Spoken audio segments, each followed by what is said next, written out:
Hello, magandang hapon po sa ating lahat. Nandito na naman uli kami, no? Mukhang sagsagan talaga yung ating mga live stream. Pero ngayong hapon po, ipagpaumanhin nyo yung nangyari last week, nung June 28, at nagka-problema kami na matindi. Nagkaroon ng malaking technical glitch ang ating server, at nagkaroon ng pagputol-putol, kaya po minabuti naming itigil na lang yung live stream natin noon, last Webes, at ngayon ay itutuloy natin, pero kumpleto pa rin po ito. Napaka-importante po ng ating pag-uusapan kasi ito na yung report ng Office of High Commissioner on Human Rights. Isa po itong United Nations body na kung saan ang Pilipinas ay miyembro ng Human Rights Council. Naatasan po noong isang taon na gumawa ng report sa Pilipinas dahil sa nakaka-alarmang insidente ng mga extrajudicial killings. At natapos po ang report ng Mayo, kaya po inilabas agad ito ng Hunyo.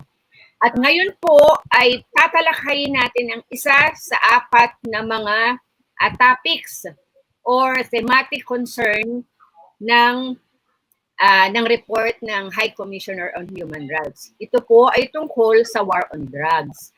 Kaya ang atin pong mga kasamang panauhin ay sila pa din last week, except yung ating moderator po na si Miss Weng Legaspi ay hindi na pwede dahil meron siyang ibang importante din kailangang gawin. At sinamahan naman tayo ngayon ng isang equally magaling na eksperto rin sa karapatang pantao at may bonus pa po. Siya po ay isang abogado. Kaya kayang-kaya niyang talakayin, no? Kasama ng ating mga guest ang ating topic sa ngayong hapon. So, umpisahan na po natin at inaasahan namin yung inyong aktibong partisipasyon sa pamamagitan ng inyong mga questions, mga comments at shoutouts. Attorney Jean, take it away po. Ay, maraming salamat, Rose. Magandang hapon po sa ating lahat. Ang dami nangyari sa Pilipinas ngayon at isa po sa mainit na talakayan ay yung anti-terror bill. No? Bilang mga human rights defenders, nangangamba kami sa mga provisions ng anti-terror bill sapagkat nawawalan kami ng tiwala sa gobyerno na ipatupad ito ng maayos. Pero itong pangamba na ito, may pinanggagalingan ito. At ito ay yung sitwasyon ng human rights sa bansa natin ngayon. Kamakailan, nag-issue ng report ang United Nations Office of the High Commissioner for Human Rights o kaya OHCHR for short, tungkol sa human rights situation ng Pilipinas. Kung maaalala natin, ito ay sinuportahan po ng Iceland Resolution last session noong 2019. At ito yung result ng mandate nila, itong report na ito. I-discuss itong report na ito sa 44th Human Rights Council sa June 30. Nandito po ngayon yung ating guests para tulungan tayo maintindihan yung report. So ipapakilala ko lang po. Una-una po, nandito po si Honorable Karen Gomez-Dumpit mula sa Commission on Human Rights. Kung Karen, baka pwede pong pakibate ang ating mga taga-subaybay ngayon.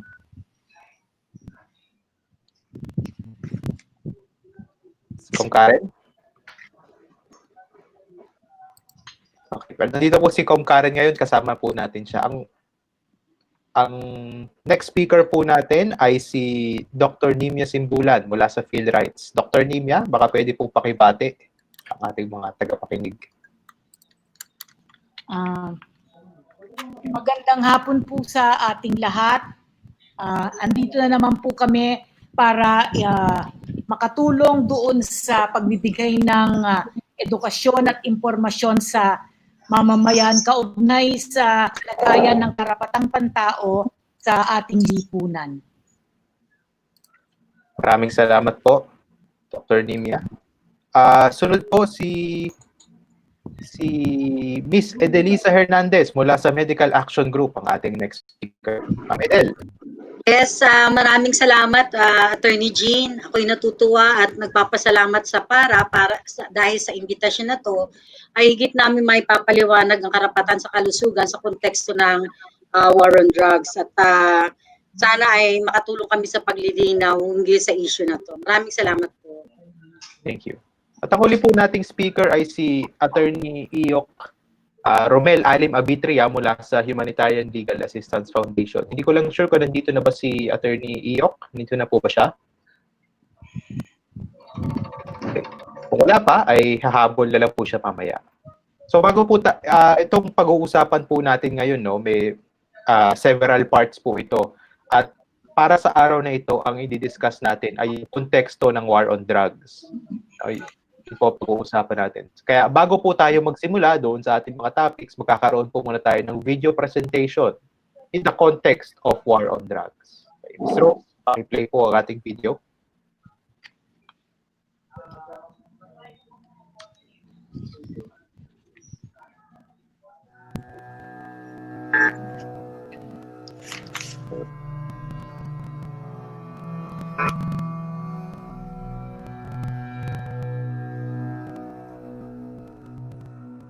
Thousands have been killed since 2016, when the so-called war on drugs was launched. When the campaign against illegal drugs was launched, it was launched through a command circular that laid out how police operations should be conducted. Now, this circular contained a lot of language that almost encouraged violations of due process. Terms such as negation and neutralization of drug suspects were used. This ominous-sounding language was never really defined in this command circular, but this language, coupled with verbal encouragement at the highest level of government for police to kill drug suspects, may have been interpreted as permission to kill. We've examined 25 police reports which strongly suggest that guns were planted on drug suspects who had been killed. We also looked at 22 other reports which show the use of cut and paste language in post-operative investigations into such killings, which seem to show that these reports were not filled out with integrity. In the 25 reports that we examined, the serial numbers of guns that were found on the drug suspects were exactly the same, which suggests that these guns may have been planted on the drug suspects who had been killed in the aftermath of the killing to make it look like the killing took place in self-defense. Now, this is obviously very worrying.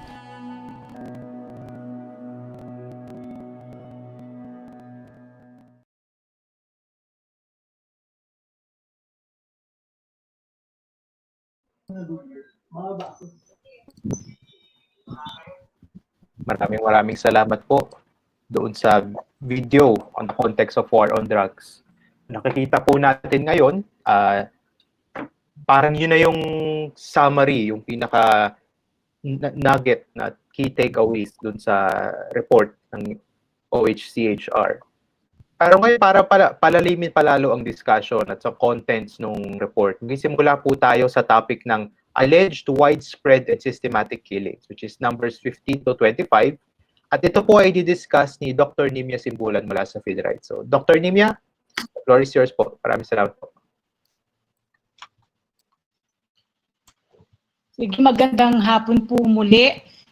Bali, ako po ay naatasang talakayin yung section of the UN report numbers 15 to 25 under the subheading alleged widespread and systematic killings. So, bali ang kabuuan po ng section na ito ay may kinalaman doon sa mga natuklasan ng UN Commission tungkol doon sa naging katangian ng conduct of the so-called war on drugs of the current government. May I have to provide the details on this particular section of the report. I'd like to take this opportunity to share highlights of the monitoring and documentation report released by the Philippine Human Rights Information Center, or PhilRights, for the period 2018-2019. May I have the slides, please?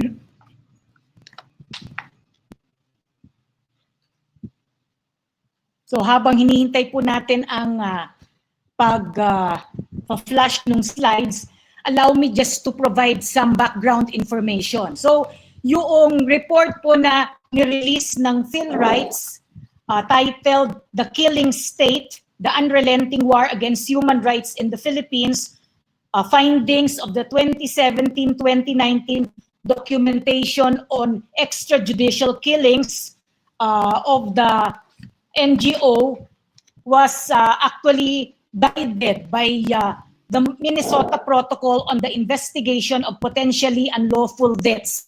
This is a UN document issued by the Office of the UN High Commission for Human Rights way back in 2016. So yung documentation pong ginawa ay ibinatay doon sa mga guidelines na nakalahad sa Minnesota Protocol on the Investigation of Potentially Unlawful Deaths.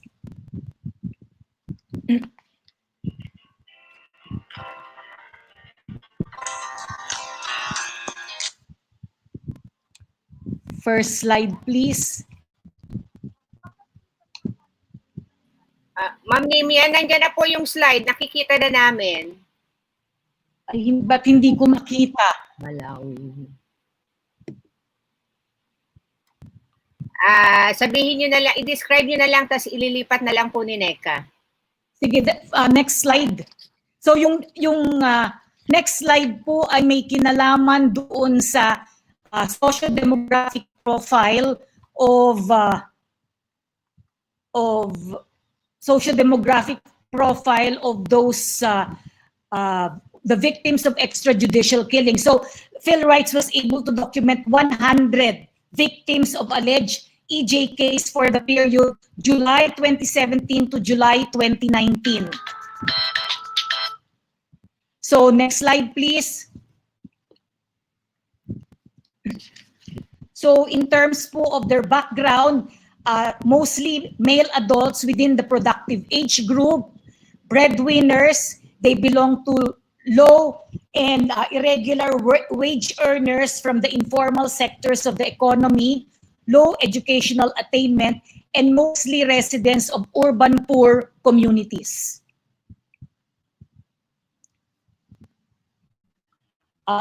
Meron po silang, most of them are family breadwinners with an average of 3 dependents. Meron pong 125 children lost either one of their parents, 2 children lost both of their parents as a result of the alleged war on drugs. In terms of how the killings were perpetrated or took place, these were the major findings of the NGO.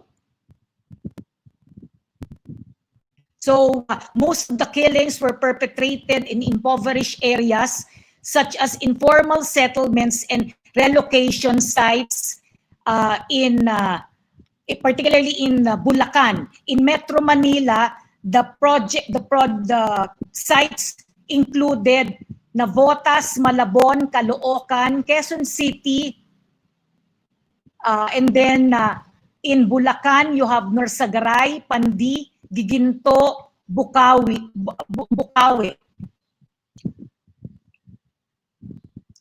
A manner of killing, a weapon was used. The 118 or all of the documented victims were killed with guns.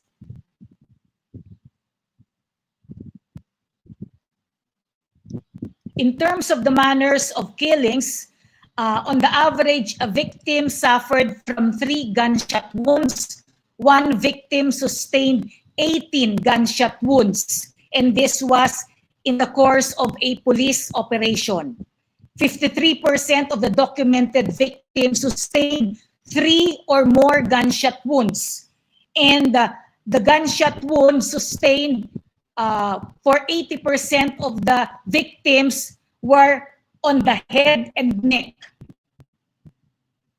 So if you will notice, in terms of the location of the gunshot wounds, the intention was really to kill, or as that they would use as the term of the law enforcement agents would be neutralization.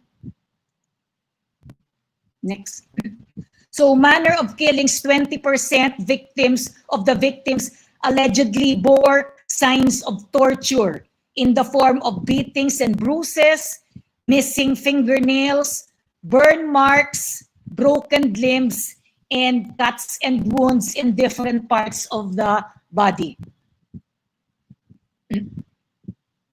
Next. The justification and the narratives of alleged perpetrators include the following. 60% of the documented victims allegedly engaged in gunfights with police officers, or what has been commonly referred to as the nanlaban narrative. Among the evidence gathered from the victims, according to the perpetrators, 14% of all the documented incidents reported the presence on the average of 3 handguns. 19% of all the documented incidents reported the presence on the average of 4 sachets of illegal drugs. Okay. Now, in terms of the other impact of the alleged extrajudicial killings, the NGO was able to document the impact of the EJ case perpetrated on the economic, social, and cultural rights of the families, particularly women, children, and the elderly. And this would include rights such as, next slide, please.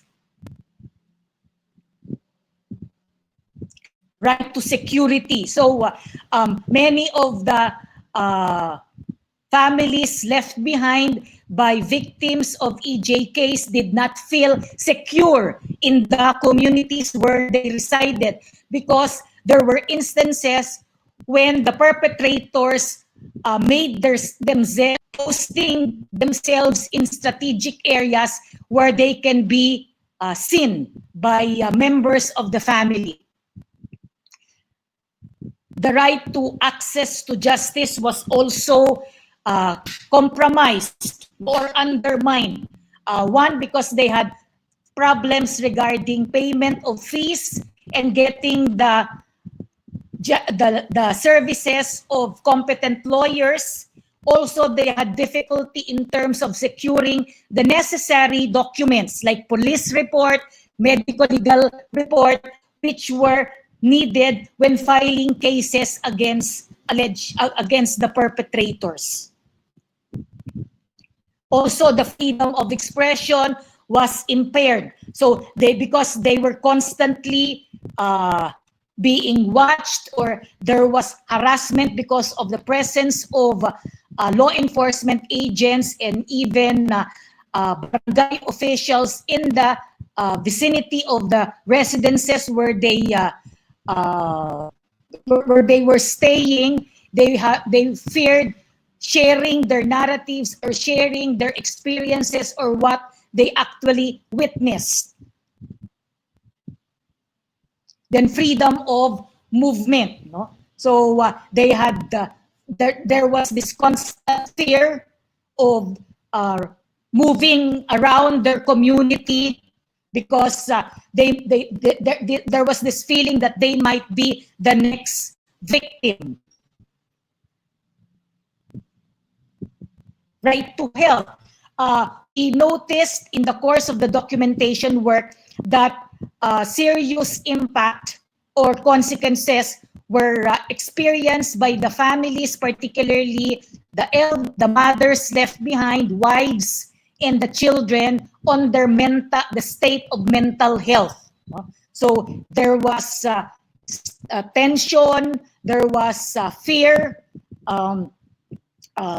experienced by families of the victims, and this actually had consequences on their day-to-day lives, on their their engagement or interaction with other members of the family, with other community members as well as relatives.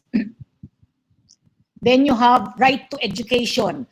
This was very noticeable in the case of orphans or children of victims of alleged EJ case.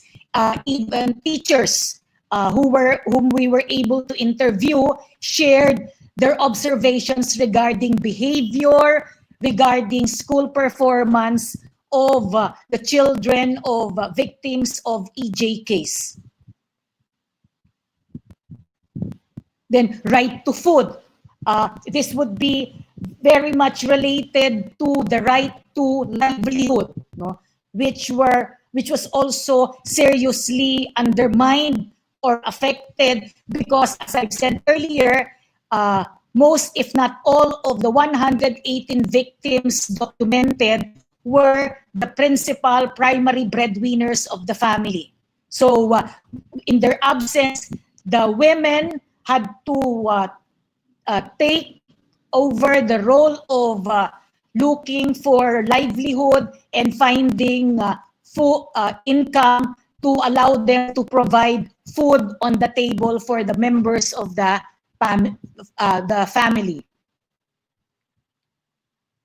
Okay, so right to livelihood, no, assumed without any preparation by the women, members of the families of the victims.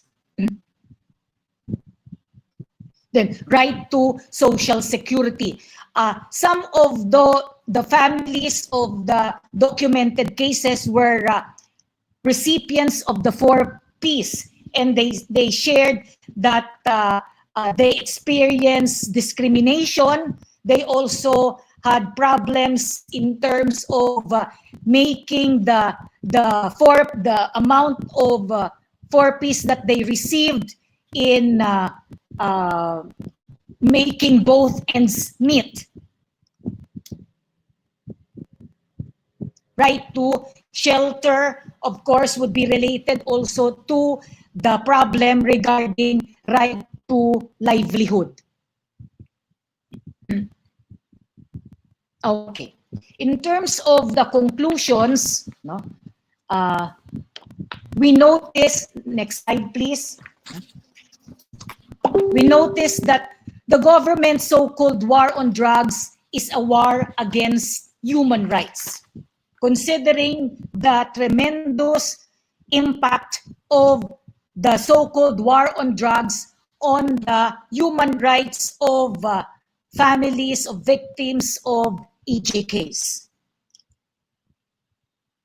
The brutality of killings has sent shockwaves that reverberate across sectors and geographies. The systemic effects of these violations have created a climate of fear, resulting in social paralysis. Also, the violations appear to be coordinated among institutions of state power, resulting in interrelated violations. So there has been an observation regarding the coordination between LGUs, law enforcement agents, the PIDEA or the Philippine Drug Enforcement Agencies, and at times the military. So there was a coordination in the conduct of the so-called war on drugs of the government. Okay, the violations can be described as comprehensive. The interrelatedness of civil political rights and economic, social, cultural rights violations have effects that manifest across most, if not all, members of the family left behind, often also unfolding over time to worsening degrees. Okay. Now, in terms of recommendations, let me just read the 3 recommendations included in the UN report. And this would include repeal the PNP Command Memorandum Circular number 2016-16, cease Project Tukang, and urgently put an end to extrajudicial killings, arbitrary detention, and other violence targeting suspected drug offenders and people using drugs. Also, including revisiting the mandatory penalties for drug offenses. And the third recommendation related to the so-called war on drugs is ensure adequate assistance to families of victims of drug-related killings, including financial aid, legal support, and psychosocial services. Okay, now in terms of the translation of these UN recommendations, the human rights community have come up with specific recommendations targeting particular sectors of Philippine society. Among this would include, we ask government to put an immediate end to the current campaign against illegal drugs. We urge the President to disavow all his previous statements inciting violence against drug suspects and supporting the excessive use of force in police operations. We ask the Justice Department to launch a nationwide investigation into the conduct of the anti-drug campaign and establish accountability, regardless of position and rank, for human rights violations committed. To civil society organizations, we ask that efforts to document human rights violations and provide support to victims and their families be further harmonized to ensure a more formidable and impactful response. To the media, we ask that reporting on the anti-drug campaign be sustained and expanded to more meaningfully include the voices and stories of those most affected. To academic institutions, we ask that you integrate the study of human rights, its history, concepts, and principles into the curriculum. To research institutions, we ask that you continue to engage meaningfully with the task of recording, interpreting, and analyzing the many dimensions of this war against human rights. To the international community, we ask that you exercise all legitimate means of engagement to influence the Philippine government to put a stop to its campaign against illegal drugs. And to the public, we ask for your support for victims and their families. Thank you and good afternoon.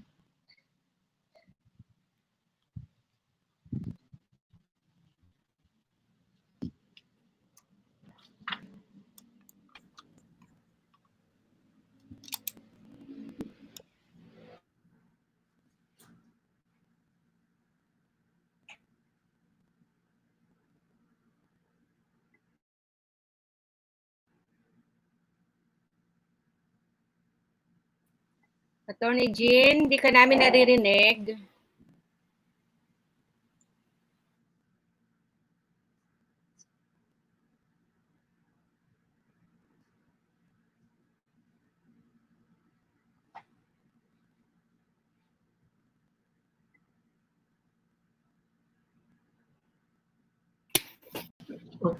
Rinig na?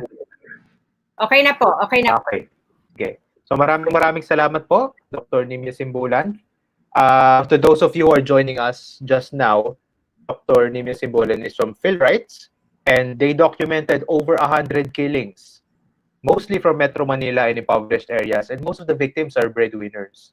A huge majority of these victims sustained more than 3 gunshot wounds, including the head, and they also bore marks of torture. The police would claim self-defense or nanlaban in some of these cases. The killings, of course, hindi lang civil political rights ang naapektuhan. Hindi lang yan nagtatapos na namatay ang tao, pero naapektuhan din po ang economic situation ng mga pamilya, ang kanilang freedom of expression, ang kanilang freedom of movement naapektuhan sapagkat sila ay natatakot at nakakaranas din po sila ng diskriminasyon sa pag-avail nila ng assistance tulad ng 4Ps at other social services. As a recommendation, nire-recommend po ng PhilRights na magkaroon ng comprehensive review of the legislation and policies involving drugs and narcotics, and ensure the adequate assistance to families of victims of drug-related killings. So that is the recap for those of you who missed the first part. Maraming salamat po. For our second topic, this is the obligation to investigate under numbers 26 to 30 of the report. This will be discussed by Honorable Karen Gomez-Tumpit from the Commission of Human Rights. Commissioner Karen, welcome. Hi. Can you hear me? Yes, naririnig po namin kayo. Okay. Kanina nagkaroon lang ng glitch, kaya magandang hapon po sa ating lahat. So my assignment for today is actually to talk to you about the obligation to investigate. This is part of the OHCHR report on the human rights situation of the Philippines. Can we have the slides, please, so that we can project them? So I will remain faithful to the report. What I will do is I will share with you what is contained in the report and then give you an analysis based on this slide. Next slide, please.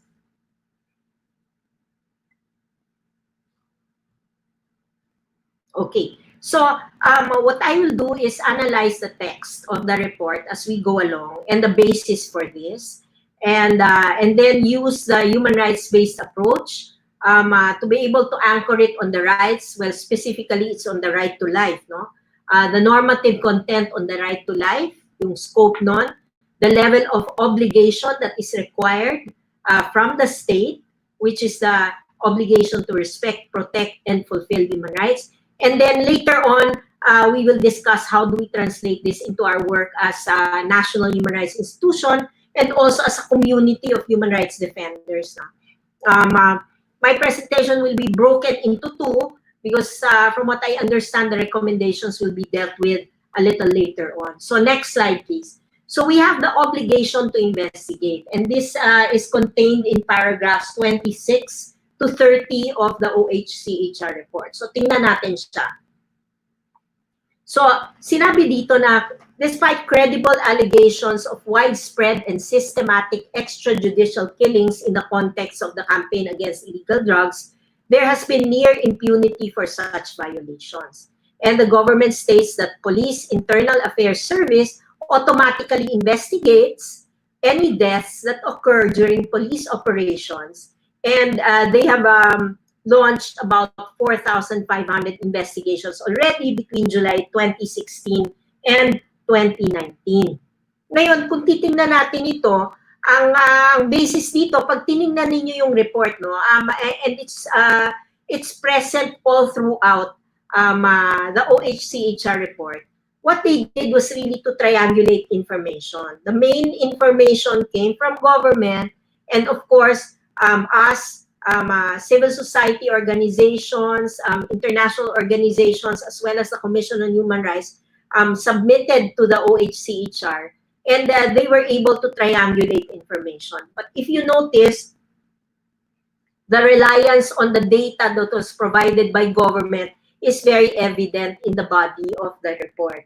So pag tinignan natin ito, ang sinasabi rin dito is that just a keyword, no, near impunity. We have said, and I think the report also affirms this, is that impunity was not created in this administration. Impunity has been there ever since and the succeeding administrations after the martial law, no? Tapos ang dami pang nangyari na hindi natugunan yung mga past violations. So ang sinasabi ng report, may impunity, and this impunity has been actually heightened by the fact that there is rhetoric and language on misogyny, language of violence, language of hatred, no? Red tagging, etc. So pag makikita natin dito, on the second paragraph, it says, kahit maraming investigations na nangyari, and mind you, no, ang IAS takes a look at both admin and then refers sa criminal. Only one prosecution was actually submitted by the government. In CHR's own monitoring, I believe the last time I checked, we have about 10 cases that are undergoing prosecution at the prosecution stage. No? So, but in this case, there's only one prosecution. So, successful prosecution at that. And we owe this much to the CCTV footage that was made available. Na ang sinasabi, yung litanya na nanlaban, kinuha, pero nanlaban, kaya nung nanlaban, napilitan sila na to defend themselves, kaya namatay yung biktima, no? And it was part of legitimate operations. Pero buti na lang in this case, may CCTV. So it couldn't be denied. And the CCTV actually hastened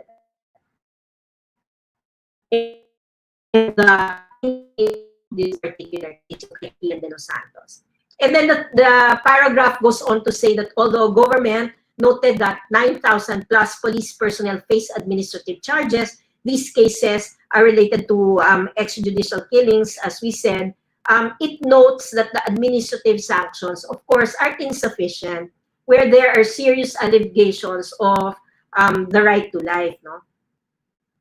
And then lack of progress in the investigation of anti-illegal drug campaign related cases referred to the ombudsman. So, walang public reporting na nangyayari, sinasabi lang na palaging nag-iimbestiga, pero walang resultang nakikita. O if ever, there was just one successful prosecution. We have now paragraph 27. The next slide, 27. Okay. This one is very important at kinakawin ko to dun sa previous, no? Na sinasabi ng police ay ini-invoke nila palagi, defense nila, but there is a presumption of regularity in the operational conduct. I'm sorry, this is a typo again, I wasn't able to correct it, no? Ang sinasabi dito, ang defense palagi is presumption of regularity. So, ang sinasabi ng Supreme Court, the police cannot claim presumption of regularity in official functions because deaths are not supposed to occur during any police operations. So what does that mean?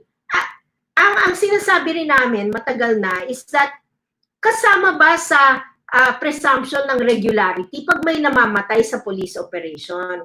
Madalas din natin nasasabi na napapakinggan, no? At mamaya kakawingin din natin yon na legitimate naman yung police operation eh. Pero, hindi nangangahulugan na yung legitimacy ng police operations, ipinapasa mo dun sa resulta ng police operations na yon kung may namamatay.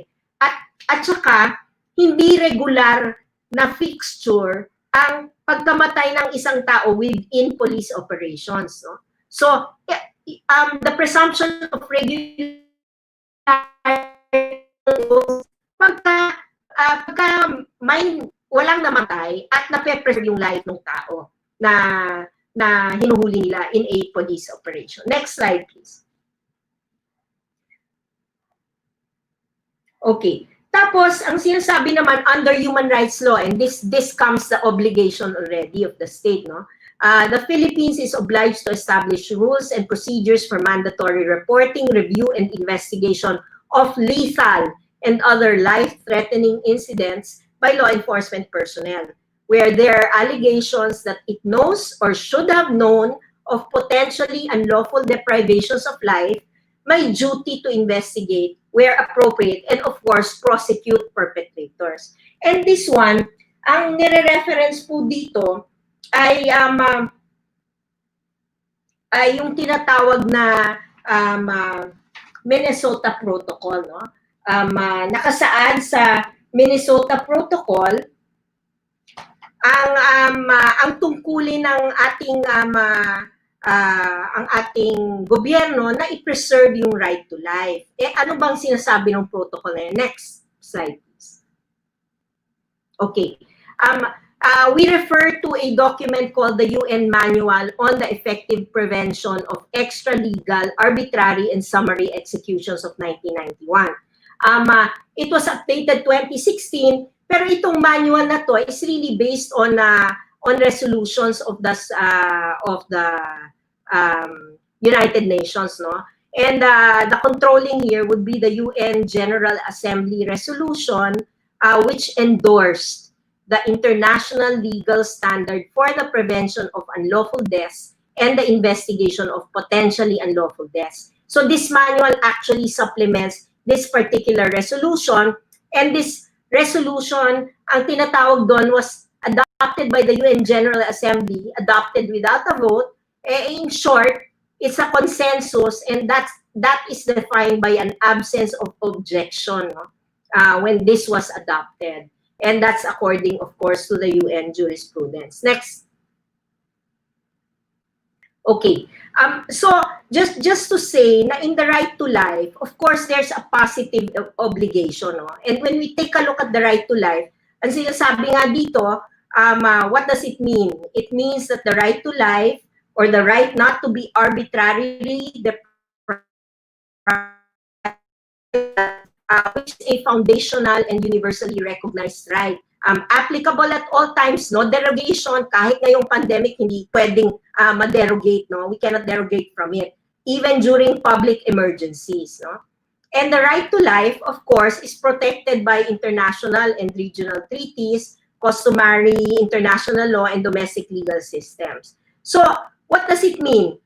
It means that protecting the right to life means preventing arbitrary deprivation of life, including through appropriate frameworks of laws, regulations, precautions, and procedures. So when we talk about yun nga, yung police operations, we always go back to their rules of engagement. Ano ba yung sinasabi ng obligation to investigate din doon? Mismong ang manual ng kapulisan is even if they fire a warning shot, the firearm has to be deposited and there has to be an investigation. What more if there is a death that occurs in a police operation? Kailangan maimbestigahan din yun. And that's also according to their manual, the Philippine National Police. No? So, to secure the right to life, again, binanggit ko kanina that states must respect the right to life. What does that mean? Do no harm, huwag papatay. Pangalawa doon is to be able to protect and fulfill the right to life. States must be able to exercise due diligence to prevent the arbitrary deprivation of life by private actors also. So it does not mean na porke kunyari yung tinatawag na yung cardboard killings, yung sinasabi, wag tularan, etc. Tapos, hindi naman alam kung sino, itinapon lang sa lansangan yung katawan, meron pa rin obligasyon ang ating gobyerno na maimbestigahan yon and to try to find out what happened, no? In that particular case. So, also, there is an obligation of the state or state authorities na kunyari sa isang lugar napakatalamak na ng pagpatay. Anong ginagawa nila doon to prevent further killings from happening? And itong nakakalungkot kasi alam natin na ang dami-daming hotspots, no? At tinatawag na ground zero in terms of killing. Nandiyan ang Caloocan, which comes to mind right now, no? So anong ginagawa? Bakit tuloy-tuloy pa rin ang mga napapatay dun sa lugar na yon? And that's also an obligation to be able to prevent further killing from happening aside from investigating those cases. No? Okay. And then the third is investigate potentially unlawful death and ensure accountability and remedy for violations. And this brings me to the 29th paragraph, which says, of course, that relatives, mostly female, of the victims, as well as lawyers, journalists interviewed by OHCHR, cited numerous obstacles in documenting cases and pursuing justice. Mismong ang komisyon ay ngayon lang kami nakadanas, at matagal na po ako sa komisyon, ngayon lang po kami nakaranas ng halos walang cooperation when it comes to cases ng extrajudicial killings na nangyayari as a result of this campaign against drugs. No? So makikita natin na kailangan magkaroon ng right to remedy ang ating mga biktima o yung mga naiwanan ng ating mga biktima. And again, the language, no? The third portion says public assurances by the President to protect police officers. It does not help. The language that that accompanies the many resulting deaths does not help when the President says that they will be assured that even if they kill 1,000 persons while on duty, they will be okay, they will be protected. So that does not help at all in terms of gaining public trust for the police and law enforcement. It also does not help because ang analysis natin doon is that it's okay to kill. It's okay that police operations at the least will result in deaths. So this is something that's very important. Yung is very important. Next slide. And this is the last before I pause, no? And it's on the paragraph 30. Submissions received by OHCHR also suggest widespread impunity for drug-related killings committed by unidentified persons. Again, I've said this earlier, there is a duty also of the state to be able to prevent violations, but also to be able to investigate these violations committed by third parties or even unknown assailants. No? But what is disturbing is the fact that yung familiarity of masked perpetrators with locations and victims suggesting collusion with police and local government officials in some cases. If you saw the video earlier, may naimbestigahan ang ating High Commissioner na mga reports na tiningnan nila na may mga pare-parehong serial number tapos medyo cut and paste ang ginawa dun sa reporting, which suggests a lack of sincerity in giving out the report, no? But it also suggests na walang integrity, hindi nagkakaroon ng integrity yung report na yun kung ganun ang nakikitang pattern in terms of reporting. Ang last issue lang siguro dun sa obligation to investigate is, of course, there should be prompt, impartial, comprehensive investigation that has to take place, no? And most of this have been referred to the Internal Affairs Office of the Philippine National Police. Pero mismong yung IAS chief ng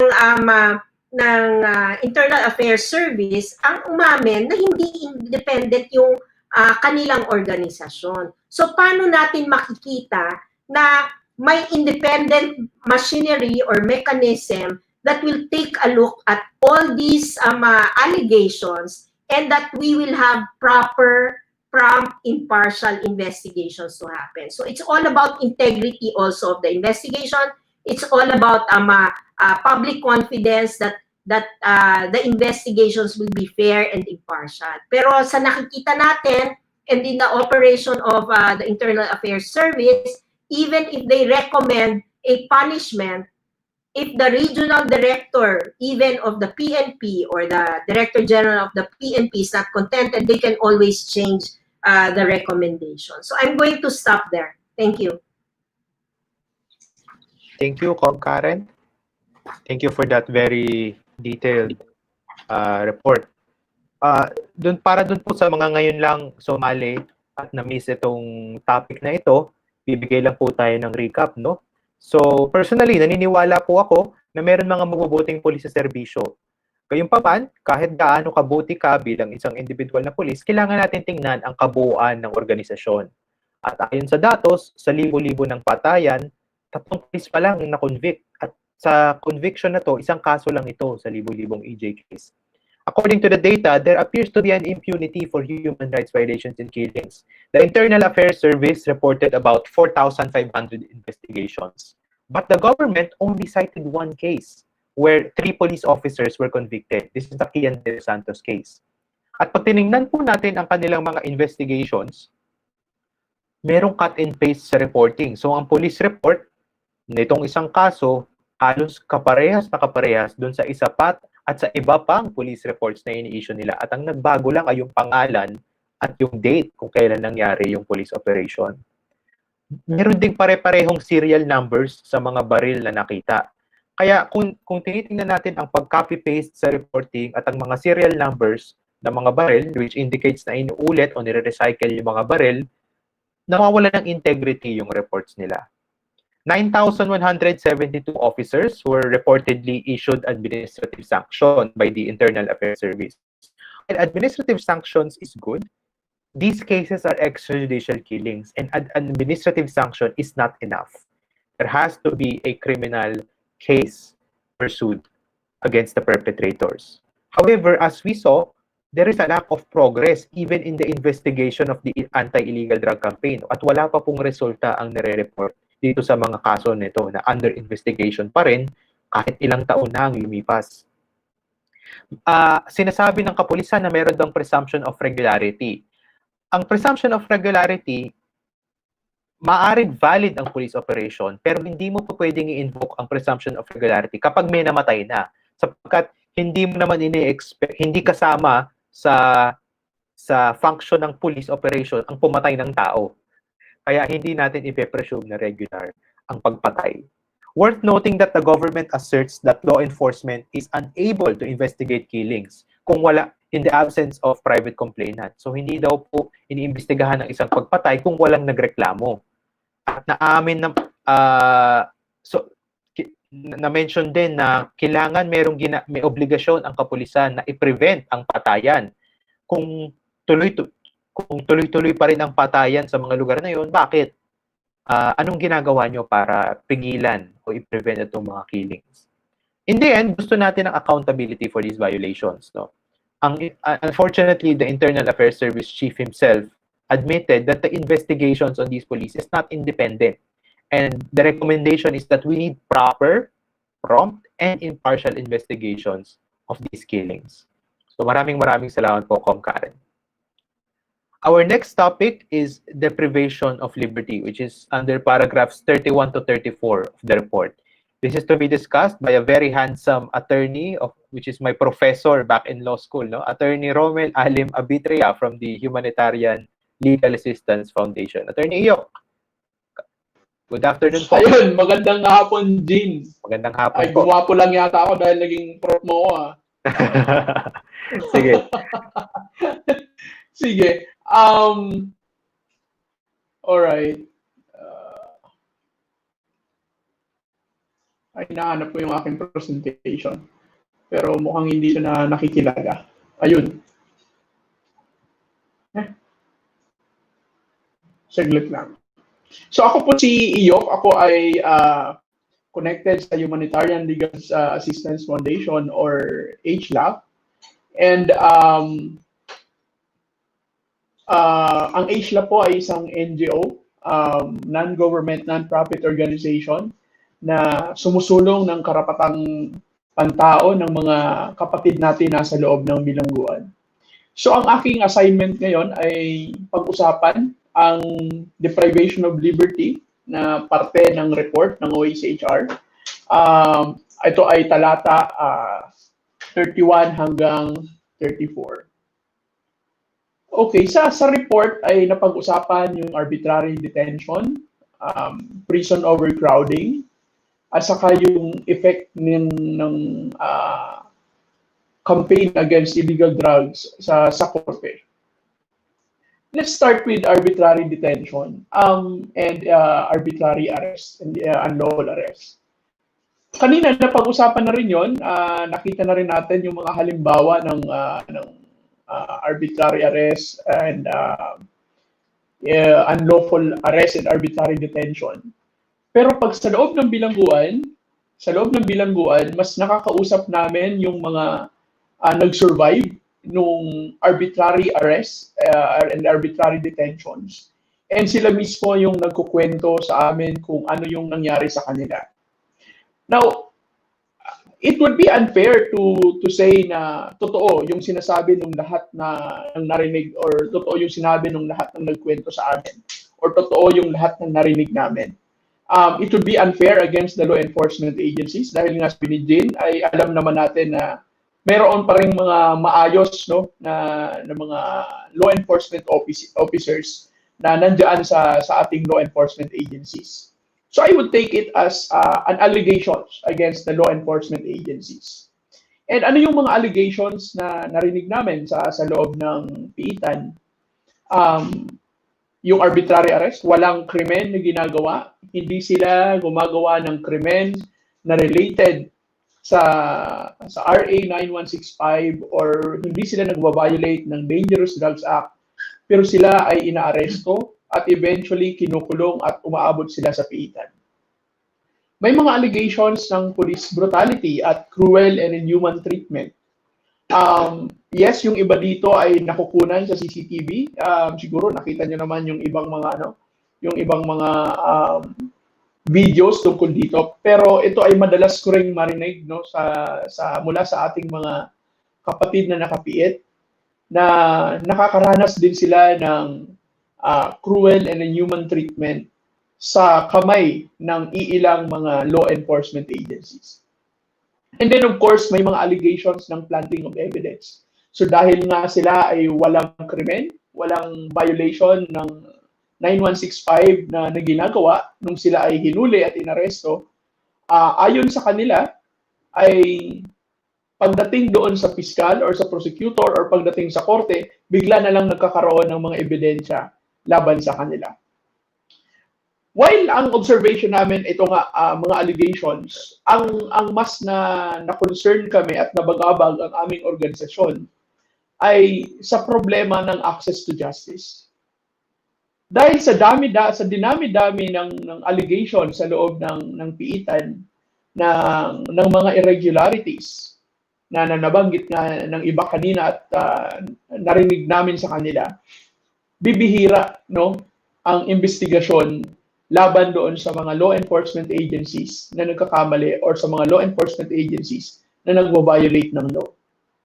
Bihira yung mga law enforcement officers na nakakasuhan ng planting of evidence. Bihira yung mga law enforcement officers na nakakasuhan ng paglabag sa anti-torture law.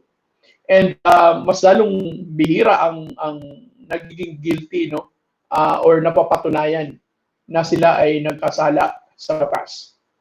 Nakakalungkot ito kasi every time na tinatanong namin yung mga PDLs, yung mga persons deprived of liberty or yung mga kapatid natin nasa bilangguan, kung gusto nilang mag-file ng kaso, sila ay nawawalan ng gana at sinasabi nilang hindi na lang kami mag-file ng kaso dahil kami ay natatakot pa. Hindi na lang kami mag-file ng kaso kasi baka mamaya yung pamilya namin yung balikan. So I think para sa amin, yun yung napakalaking problema. Dahil yung mga kababayan natin ay nawawala ng mekanismo para sila ay proteksyonan at para maitaguyod yung kanilang karapatan para magdulog ng reklamo sa gobyerno. Dahil dito sa mga arbitrary arrest, sa mga unlawful arrest, sabi ng report ay nagkakaroon ng prison overcrowding. Lalo pa ngayon, sabi doon sa report, 534% ang congestion rate. By the way, ito yung sa BGMP lang, 534%. Kasi sa iba naman ang sa Bureau of Corrections at iba din ang sa provincial jails. Although, nakita nga namin na tama yung 534%, pero ito ay national rate lamang. National rate lamang. So, ibig sabihin, naka-average na po ito mula sa north hanggang sa south, in-average na lahat ng congestion rate ng mga kulungan. Pero po may mga kulungan, may mga iilang kulungan na lagpas 534% ang congestion rate. May mga kulungan na maaaring umabot ng 3,900, halos pa 4,000% na ang congestion rate. Makikita nyo nga dito sa datos, may mga piitan kaming nakita na ang kapasidad niya ay para sa 4 na tao lamang, pero ang actual occupants ay 100 at 44 na bilanggo ang laman. So that would be 3,500%. Lima ang kapasidad ng piitan, pero umaabot ng 154 ang laman. That's 2,980%. At may piitan na 23 lang dapat ang laman, pero ang actual occupant niya ay 940. So yan ay umaabot na 3,986%. So can you imagine, no? Yung pinagdadaanan ng mga PDL, ng mga kapatid nating bilanggo, kung sila ay nandoon sa loob ng ganitong klaseng piitan, na 5 lang dapat ang nandoon, pero 200 plus or 100 plus yung kasama mo doon sa loob ng piitan. And then, naobserbahan namin na sa loob ng piitan na to ay mayroong almost 80 to 90%, no? Sa mga piitan ay mayroong drug-related cases. Drug-related cases. Bakit ang dami-dami? Dahil ang ating 9165 or yung ating batas laban sa anti-illegal drugs ay mayroong napakataas na penalty para sa mga krimen na nakapaloob dito, at may mga krimen pa na non-bailable katulad ng pushing, section 5, no? So dahil doon hindi makapagpiyansa ang mga PDLs, so mas dumadami sila ng dumadami sa loob ng piitan. Habang dumadami ang dinadala or habang dumadami ang inaaresto, no, ng mga pulis, dumadami din ang mga tao sa loob ng piitan na may mga kasong related sa droga dahil nga napakataas ng penalty at hindi sila pwedeng magpiyansa. Now, again, walang problema kung halimbawa totoo or maayos, no, yung pakakaaresto, kung totoo nga na may kasalanan. Okay lang na madala sa piitan.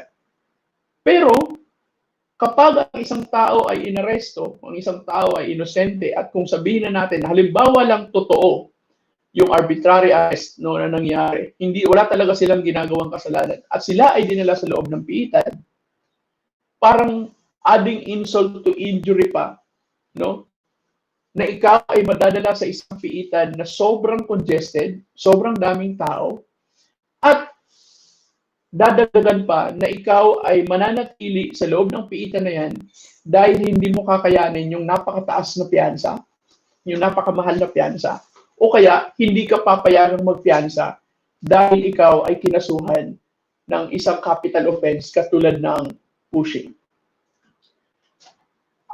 Nakakalungkot isipin kasi base sa mga aligasyon, no, na naririnig namin, ay napakadaling gawing kaso or napakadaling ipataw ng Section 5, which is a capital offense, sa isang taong o sa isang ordinaryong tao katulad natin.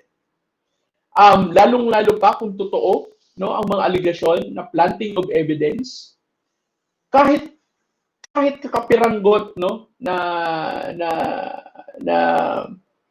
shabu, no, kahit hindi pa umabot ng 1 gram shabu, ay pwedeng i-plant at pwedeng sabihin na Section 5 ang kaso or pushing. Yung taong yon na makakasuhan ay hindi na makakapagpiyansa dahil yun ay capital offense.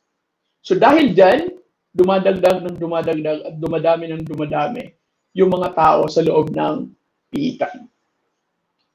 Now, yes, 534%, numero lang yon, pero pag tinignan natin kung ano ang epekto nito sa bawat tao sa loob ng piitan, ay mas lalong nakakalungkot.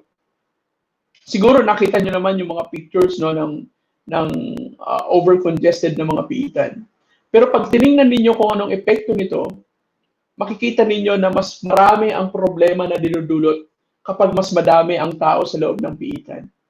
Unang-una dyan, dumadagdag, no, ang risk sa ating mga jail guards.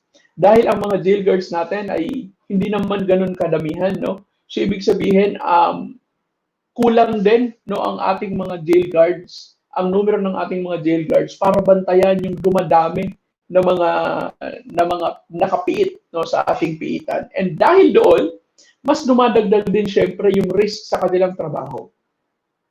Of course, habang dumadami ang tao sa piitan, mas dumadagdag ang risk sa bawat isang bilanggo na nandoon. At dahil dumadagdag yung security risk, mapipilitan ngayon yung mga jail guards na ipagpapaliban yung iilang mga rehabilitative programs, no? At hindi sila mapaprioritize dahil ang uunahin syempre ay yung peace and order, yung security sa loob ng piitan. Kapag hindi ma-prioritize yung rehabilitative programs, mawawala yung purpose kung bakit natin dinadala, no, yung mga PDLs or yung mga tao sa loob ng piitan. At dahil doon, kung nawawala yung rehabilitative programs, ano ang nangyayari sa ating mga piitan? Sila ay nagiging warehouse lang ng mga tao, kung saan yung mga tao ay nandoon nakatambay, kung ilang taon silang nandoon hanggang sa matapos yung kanilang kaso, dahil hindi nga sila pwedeng magpiyansa, at hihintayin lang nila yung panahon na sila ay palalayain or eventually ita-transfer ng pasilidad.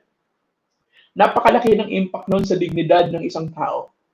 Imagine ninyo, isipin ninyo, kayo ay nasa prime ng inyong buhay. Dapat meron kayong trabaho, pwede kayong maghanap ng trabaho. Pero, yun ay mawawala sa isang iglap dahil sa pag-aresto at dahil sa kaso na maipapile na in connection with the violation of RA 9165 or Dangerous Drugs Act. At mananatili kayo sa isang piitan na wala kayong choice kundi maghintay lamang nung araw ng inyong hearing at eventually sana makaya. Dahil nga sinasabi natin na sa sobrang dami na sa loob ng tao sa loob ng piitan, syempre kulang na kulang yung pasilidad ng jail para sa rehabilitation. Yung mga programa for rehabilitation ay hindi mapaprioritize because of the security or the security risk, no, na dinudulot ng overcrowding sa loob ng piitan. Of course, yung health rights ng ating mga bilanggo ay maaapektuhan.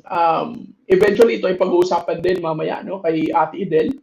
Pero definitely, kung ang isang drug dependent ay dinala sa isang piitan, hindi niya makukuha yung dapat na tugon doon sa kanyang problema, which is drug dependency, kundi siya ay kasama lamang ng lahat ng tao na maghihintay, no, ng kanilang hearing at ng eventual na paglaya. Of course, kapag overcrowded, mas madaling magkahawaan ang mga sakit.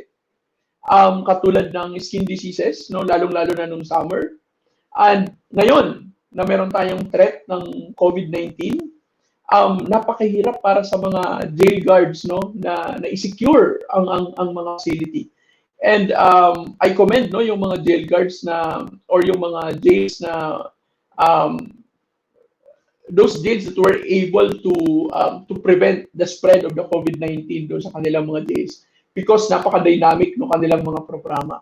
Pero may mga ilang mga pasilidad na hindi pinalad, no, pumasok yung COVID-19 at nahihirapan sila na hindi magkahawa yung mga tao sa loob dahil nga overcrowded yung ating mga facility.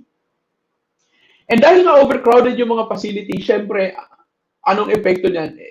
Mas mababa yung standard of living ng mga tao.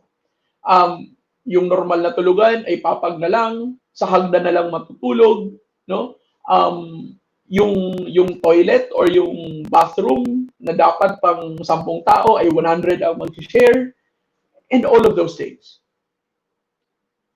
Sabi nga natin kanina, lahat ng ito ay mas lalong pinapahirap, no, dahil doon sa pandemic. So dahil din sa dami ng mga kaso na related sa war on drugs, and mas dumadami, no, yung mga nakapile na kaso sa korte. And dahil doon, nagiging congested din yung court dockets. Now, okay sana kung maayos yung pag-aresto, maayos yung ebidensya. Pero kung hindi, sayang sa oras ng korte, sayang sa resources ng government, sayang sa resources ng Pilipinas.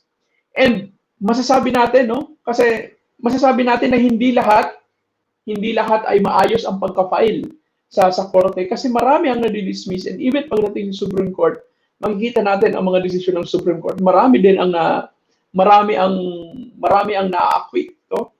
Dahil nakikita ng Supreme Court mali yung pagkaka-aresto, kulang yung ebidensya, etc., etc. At nakakalungkot isipin na lahat ng ito ay kailangan dumaan sa husgado at kailangan pagtuunan ng pansin ng ating mga government employees.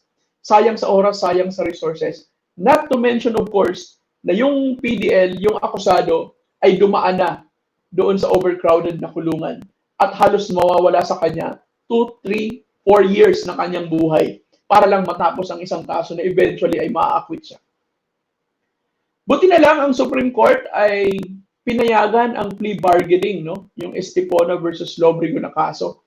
Pinayagan ang plea bargaining sa mga drug cases. Whereas before, bawal ang plea bargaining.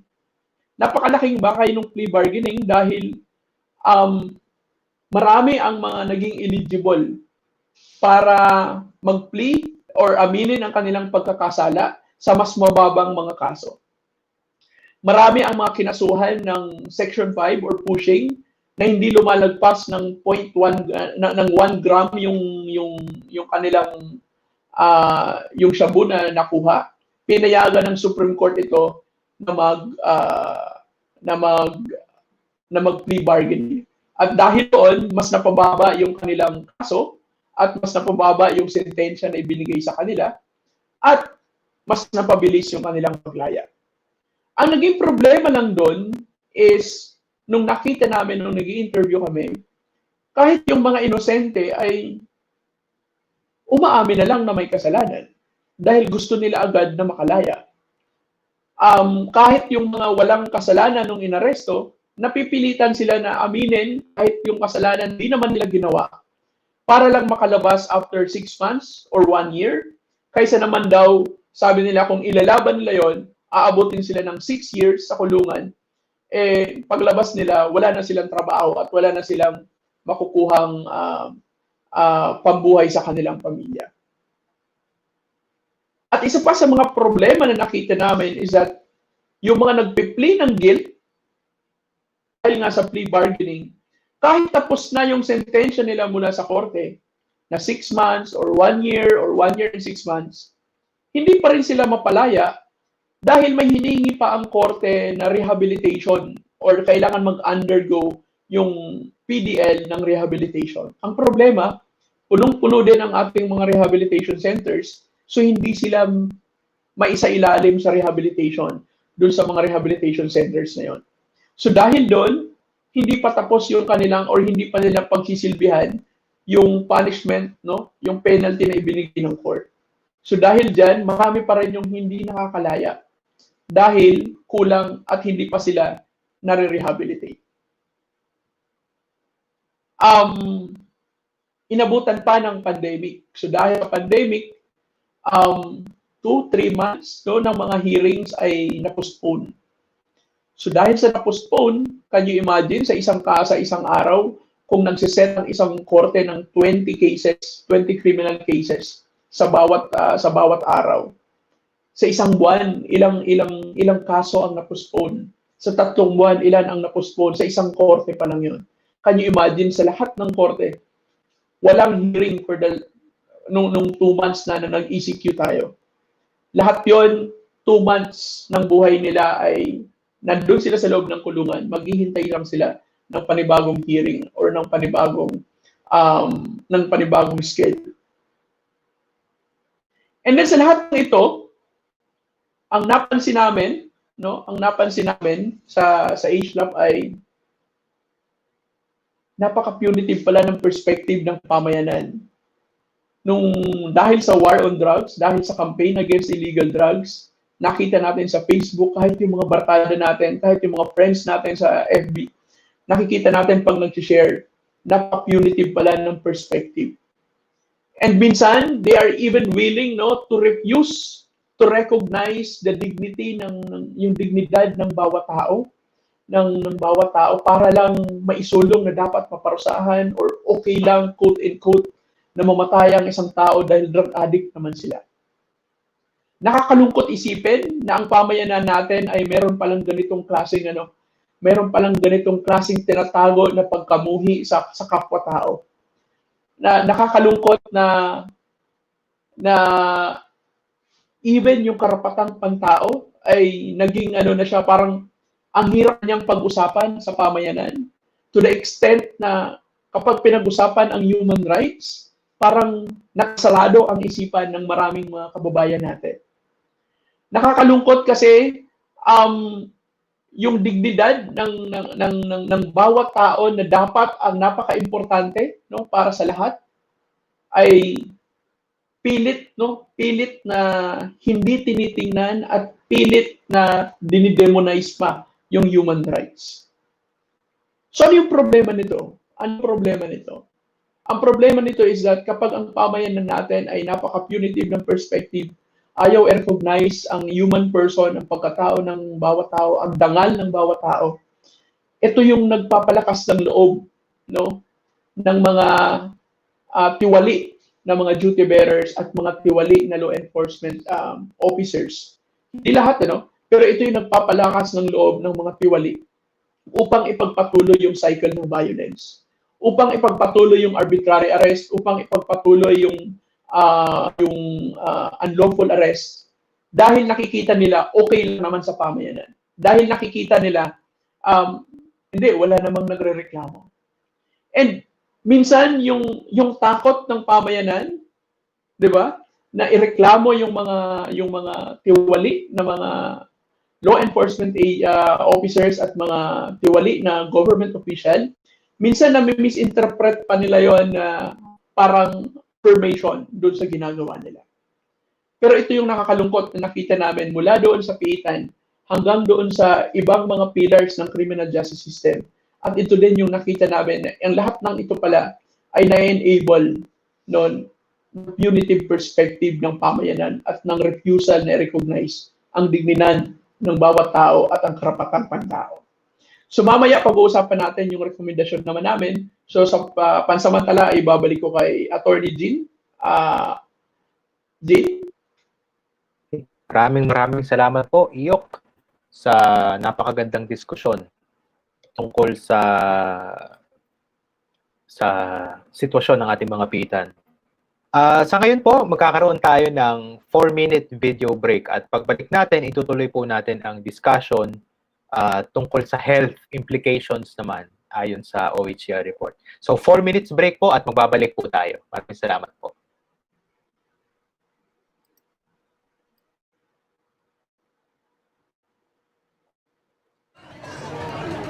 Letter G57, bilangin ang inyong kartong isinaniwan number 6. Tuloy tayo bilang karagdagan na punta. Isinaniwan number 6. Tuloy tayo bilang karagdagan na punta. At nababalita na naman at nalalathala kung saan araw ng mga karapatang pantao. Kay sarap sa tenga pakinggan, dapat lang napahalagahan. Ngunit magkakano nga ba yung karapatang pantao? Di nga makabayad ng kuryente, halos di walang ang pamasahe. Ang kumakalam na mga tiyan, di nga masidlan, yun ba kaya pambili ng karapatang pantao? Sorry ka na lang kung ika'y walang pambili ng karapatang pantao. Basta ka na lang na napapaslang.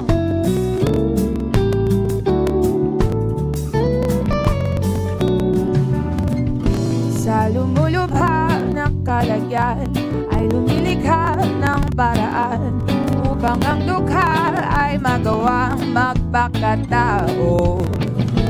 Napag-uusapan na rin lang paano ang dangal depensahan, ipaglaban at akuin ang karapatang pantao.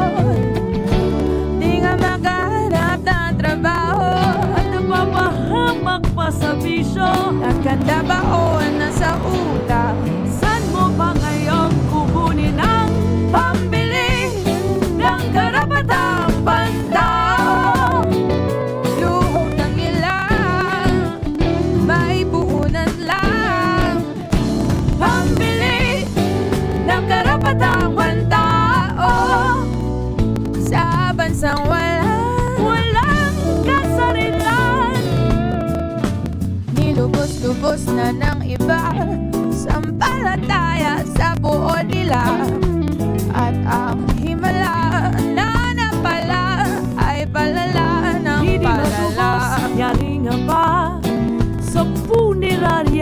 patay nila. At walang wala, walang wala, walang wala ang pagpili ng karapatang pantao. Sorry ka na lang kung ika'y walang pambili ng karapatang pantao. Basta ka na lang na nagpapaslang. Pambili ng karapatang pantao. Ang karahasan dulot ay wala.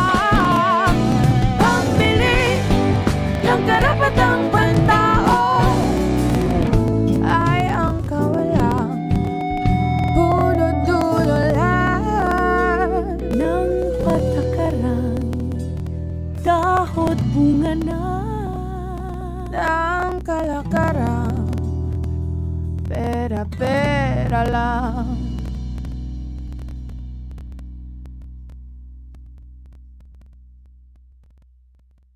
Talaga naman, love is not completed without sex.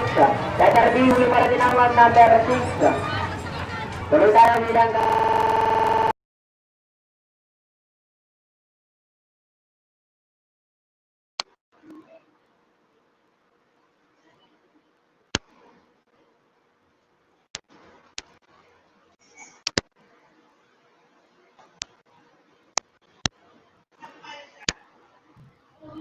Attorney Jean? Yes. Yes. Thank you. Po. We are back. That song title po, Bili ng Karapatang Pantao, produced by iDEFEND.ph and Lapis Incorporated. Ang artist po niyan ay si Ann Clerigo at Jack Quintana of Sensing Neptune. Ngayon, papakihin lang po natin ang ating mga tagapakinig, no? From Nanette Castillo. Justice for Aldrin Castillo. Justice for all victims of EJK. Good afternoon po. From Farah Joshua Sevilla. Joyce Rees. Gerbert Briola, Nelly Tuazon. Magandang hapon po. Thank you so much for dropping by and staying in tune. Vic Cortez, watching from Cebu, and Manuel M. Reblando, watching from Cotabato City. Maayong hapon po sa tanan. Thank you for being with us today. Okay, so for our next session, for our next topic, we will para po dun sa mga bagong dating, no, kung na-miss nyo po ang ating previous session, ito po ay diniscuss ni Attorney Iyo Cabitria, na banggit po niya na ang dami pong documented cases of abuse sa loob ng piitan at sa kulungan. Bihira lang ang mga pulis na nako-convict sa pagplantang evidence, torture at pagpatay. Kaya nawawalan ng gana mag-file ng kaso ang mga nasa bilangguan kasi natatakot sila na baka balikan ang pamilya nila kung nag-file sila ng kaso. At ang dami pong tao na nasa piitan ngayon, nagkakaroon po ng overcrowding. 134% ang congestion rate sa Bureau of Jail Management Technology, BJMT. At itong 534, ito ay national average sa buong bansa. Pero kung titingnan mo yung per jail, umaabot po yan ng 1,000% congestion rate. Halimbawa, sa isang piitan, 5 lang ang kasya, pero ang nandoon 100. So, ganyan po kalala umaabot ang congestion rate. Maraming tao sa piitan at habang dumadami ang tao, dumadami ang problema. Tumataas ang risk sa ating mga jail cards at hindi ma-implement na maayos o ma-prioritize ng maayos ang mga rehabilitation programs kasi sobrang dami ng tao. At kung hindi na-implement itong rehabilitation programs, nawawala ang saysay kung bakit sila nasa loob ng kulungan. At ang point kasi nun, para magbago sila. Pero hindi natutugunan ang kanilang mga pangangailangan para magbago kasi nga sobrang dami at hindi na-prioritize. At ang nangyayari na lang, naghihintay na lang sila hanggang makalaya sila, nasisira ang buhay nila, nawawalan sila ng trabaho, nawawalay sa pamilya. Nakakawala ito ng dignidad ng pagkatao. Bumababa ang standard of living, natutulog na lang sa hagdan, pang 10 tao ang toilet pero 100 ang gumagamit, at paglabas mo, wala kang makitang trabaho kasi ang branding na sa'yo ay criminal at nakulong. Okay. So, yun po ang ating recap sa previous topic. Ang next topic po natin ngayon ay ang right to health, which is paragraphs number 35 to 39 ng OHCR report. This is to Ms. Edel Hernandez from Medical Action Group. Edel? Yes po, attorney. Maraming salamat po. Maraming salamat din sa para iDEFEND para sa oportunidad na ipakilalang muli ang aming organisasyon. Ang Medical Action Group po ay nagpo-promote ng kalusugan, nagpo-promote ng human rights. So, maraming salamat ulit sa invitation. Nabanggit mo na kanina na ang aking patalakayan ay may kinalaman sa rekomendasyon, obserbasyon at comment ng human rights para sa ating sitwasyon sa karapatang pangtao. Ang una nilang talata na sinabi ay may kinalaman sa ang lahat ng tao na gumagamit ng gamot o droga ay nire-retain ang kanilang karapatang pantao. Anong ibig sabihin nito? Hindi porket sila ay naakusahan na sila ay gumagamit, real or perceived, ay nawawala yung ilang karapatan sa kanila. Sabi nga natin, sa pangkaraniwang sa paraan ng pagdidini-define namin ng karapatang pantao sa kalusugan, ito ay yung mga health goods and services and facilities which should be made available, accessible, of good quality, and appropriately extended to anybody. Hindi pinipili kung sino man ang bibigyan ng karapatang pantao. Karapatan nga po yun. Pangalawang sinasabi dito, ang pagtatrato, ang pangalawang note nila, sinasabi nila ang paggamot, para sa mga drug dependents, dapat ay meron pa ring elemento ng karapatan sa karapatang pantao. Ano ba yung mga elementong yon o yung mga prinsipyo na yon? Una, dapat non-discriminatory, walang pagtatangi, may pagrespeto sa dignidad ng bawat individual, confidentiality, mine-maintain ang privacy at dapat may consent. Lahat ng paraan ay dumadaan sa ganong prinsipyo.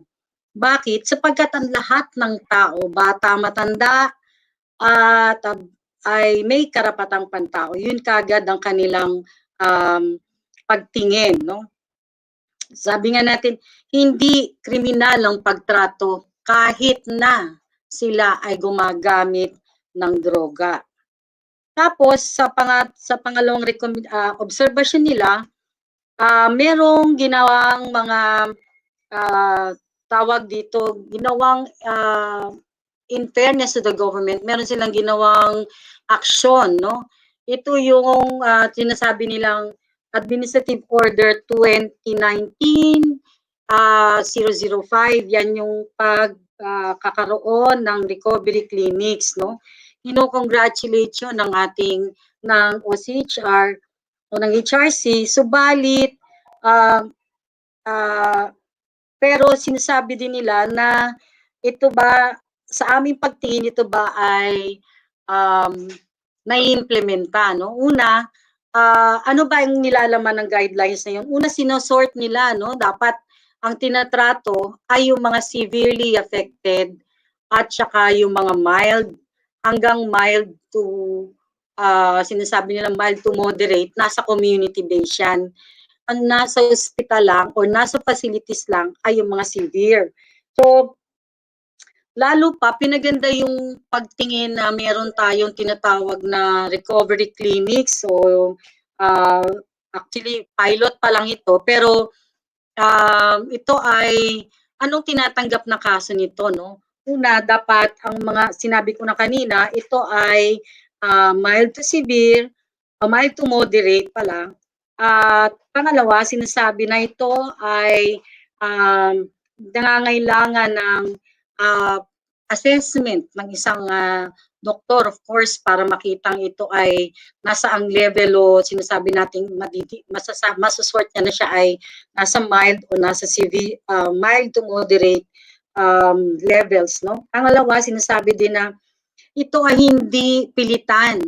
Sabi nga dun sa admin order na yon, you may come and go as you please. Di ba? Ito ay pagkilala na meron kang karapatan na lumabas at hindi mahigpit, ang pagtatrato sa kanila sapagkat ito ay mga mild nga lamang, Ang kailangan mo lang ay court order na ikaw ay pupunta sa mga clinics, no? At sinasabi din na dapat ito ay walang mga security forces o presence ng security forces, no? So ganun sana yung pagpasok sa mga clinics na yan. At nung time na ito ay ni-implement noong 2019, may apat, ang alam namin, may apat na ito na-establish sapagkat ito ay pinapilot. Ang kagandahan din, ito ay pinapatupad o ini-implementa under ng LGU. Hindi ito ng mga Department of Health. Pero ang capacity ay binibigay ng DOH para sa mga LGU. Pang-apat na napansin nila sa ating Dangerous Drug Act na inamyendahan ay ini-impose ang 6 na buwan para sa first time drug abuse, yung mandatory drug rehabilitation. First timer na siya at ginawa pang mandatory. Sa paningin ng Human Rights Council, ito ay pag-violate ng voluntary treatment, no? Bakit? Kasi sa pagtingin na ito ay mapagparusang paraan, no? Dapat, katulad kanina, sabi ko nga sa Administrative Order 2019 o 05, sinasabi na dapat ay you may come and go kasi nga voluntaryo at nandoon yun. Kaya lang hindi nga ito nangyayari sa Dangerous Drugs Act, no? So sa ating amended. Tapos compulsory drug treatment, no? Hindi rin ito tawag dito consistent sa kanilang rekomendasyon. Sabi na natin, dahil ang analysis dyan, ito'y mapagparusang batas. Dapat mas maganda sa paniniwala ng siyensya na ito ay public health issue, unang-una. Pangalawa, hindi ito issue ng security nor ng peace and order. Kaya ganoon, hindi po sila nararapat tratuhing kriminal. Yan. Pangatlong rekomendasyon nila ay pag naobserba nila na marami sa nung unang panahon, umabot sa 250,000 ang pagtingin na nare-report ng PNP sa kanilang Recovery and Wellness Program simula January 2018 to December 2019, 12 taon. Pero doon sa 250,000 na yon, 26,000 lang ang nag-undergo sa treatment and rehabilitation na minamanage at accredited ng Department of Health. Ibig sabihin, napakaliit ng kanilang sapilitang pumunta o nagpa-rehabilitate, no? Yun na nga po yung sinasabi namin. Kung maluwag sa dibdib na tayo ay nag-iinganyo na isang tao ay gumaling. Ito po ay sa perspective ng medical, yung tinatawag naming health-seeking behavior. Kung siya ay nagpa-participate para sa kanyang paggaling, siya ay siguradong malulunasan o gagaling sa kanyang mga sakit. So, inilalayo ng pinapakita ng datos na yung madalas na nating sabihin na ito ay isang public health issue. So ito ay health concern at hindi ito security issue or peace and order at hindi kailangang puwersahin na sino mang gumagamit ng droga, totoo man o hindi, na siya ay i-rehabilitate o ibigyan sa pilitang i-rehabilitate, no? Panglima, sinasabi na rin ng Comprehensive Drug Acts na sinasabi nilang yung drug testing, no? Mayroon ngang report na umabot ito sa level ng secondary school. I believe, hindi lang secondary school, no? May mga natanggap kami na ito rin ay pinapatupad sa mga elementary or grade schools. Imagine ninyo na yung torture ng magulang at saka ng bata na siya ay masubject, no, sa rehabilitation, sa drug testing ay isa ng malaking problema. Yun nga sa yung simpleng nagpapa-injection tayo, natatakot na tayo. How much more kung ito ay test na tayo ba'y gumagamit o hindi ng gamot o droga o for that matter. So, sabi nila hindi, no? Ito ay breach sa karapatan sa privacy, nag-generate ng stigmatization at nagbibigay ito ng hindi magandang pagtatrato, nagpapababa ng trato.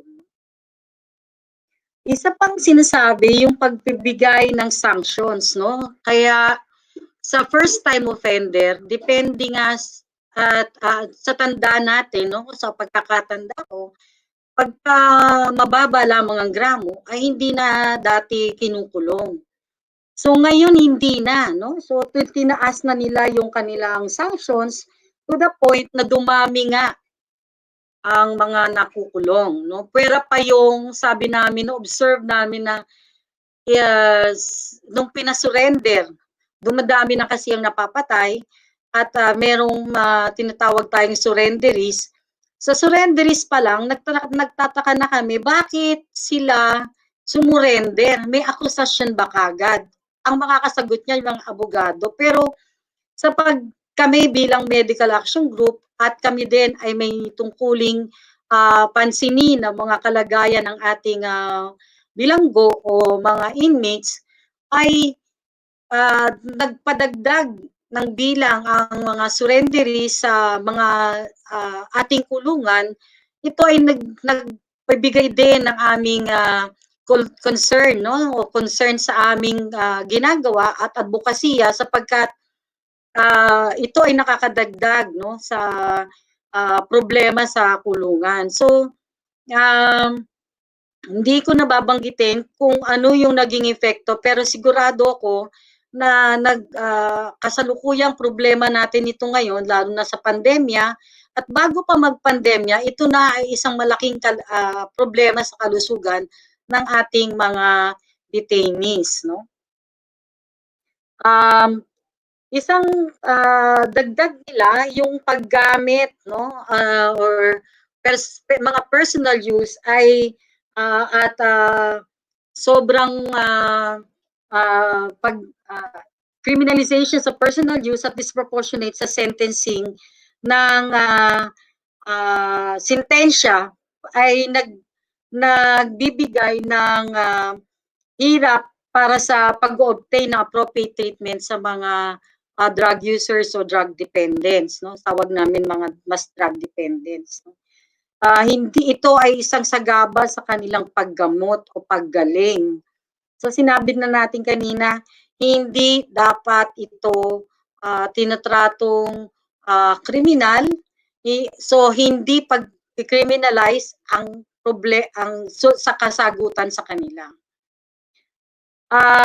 Nirekomenda ng Office of the High Commissioner na kulang tayo sa harm reduction program, lalo na sa paggamit, no, ng syringes, no. Meron tayong reported cases of HIV/AIDS at meron tayong mga gumagamit, no, na mga patients ng HIV, na may HIV ng syringes. So dapat ito ay ginagawa nating available para sa kanila, no? At sana ito ay available kahit sa detention centers or detention facilities. Sabi ko nga, kahit saan, kahit kailan, at sino ka man, ang karapatan sa kalusugan ay nandiyan o ibinibigay sa iyo ng Estado. Ang huli, sinasabi namin sa Medical Action Group po na kami ay committed o naninindigan na para matanggal talaga, gusto rin namin mawala, no? Ang usapin o kaso hinggil sa droga. Pero hindi ito at the expense of mawala yung dignidad at yung sanctity ng buhay ng bawat tao. So no one deserves to die for perceived or actual drug use. Magandang hapon po sa inyong lahat at maraming salamat ulit para sa Medical Action Group. Kami po ay nagpapasalamat. Thank you. Thank you po, Idel. So, as a recap lang po, kung sakaling hindi nyo nasimula ng discussion, dinidiscuss po natin ang right to health, which is paragraphs number 35 to 39 of the OHCR report. Nagsimula po na meron pong Admin Order 2019-005 na inisyo ang government na kinocongratulate naman ng report. Ito po yung pagkakaroon ng recovery clinics. However, we are still concerned with the implementation. Dapat kasi ang mga tinitreat lang ay yung severely affected. So meron po yung categorizations. May mild, may moderate, at severely affected. Yung severely affected lang po dapat ang tinitreat. Yung mga mild and moderate dapat po nasa hospital lang. Dapat din po yung mga clinics, walang presence ng security forces. Ganun sana yung pagpasok ng mga clinics under this administrative order. Dapat din yung mga first-time offenders, hindi sapilitan ang rehabilitation. Dapat voluntary.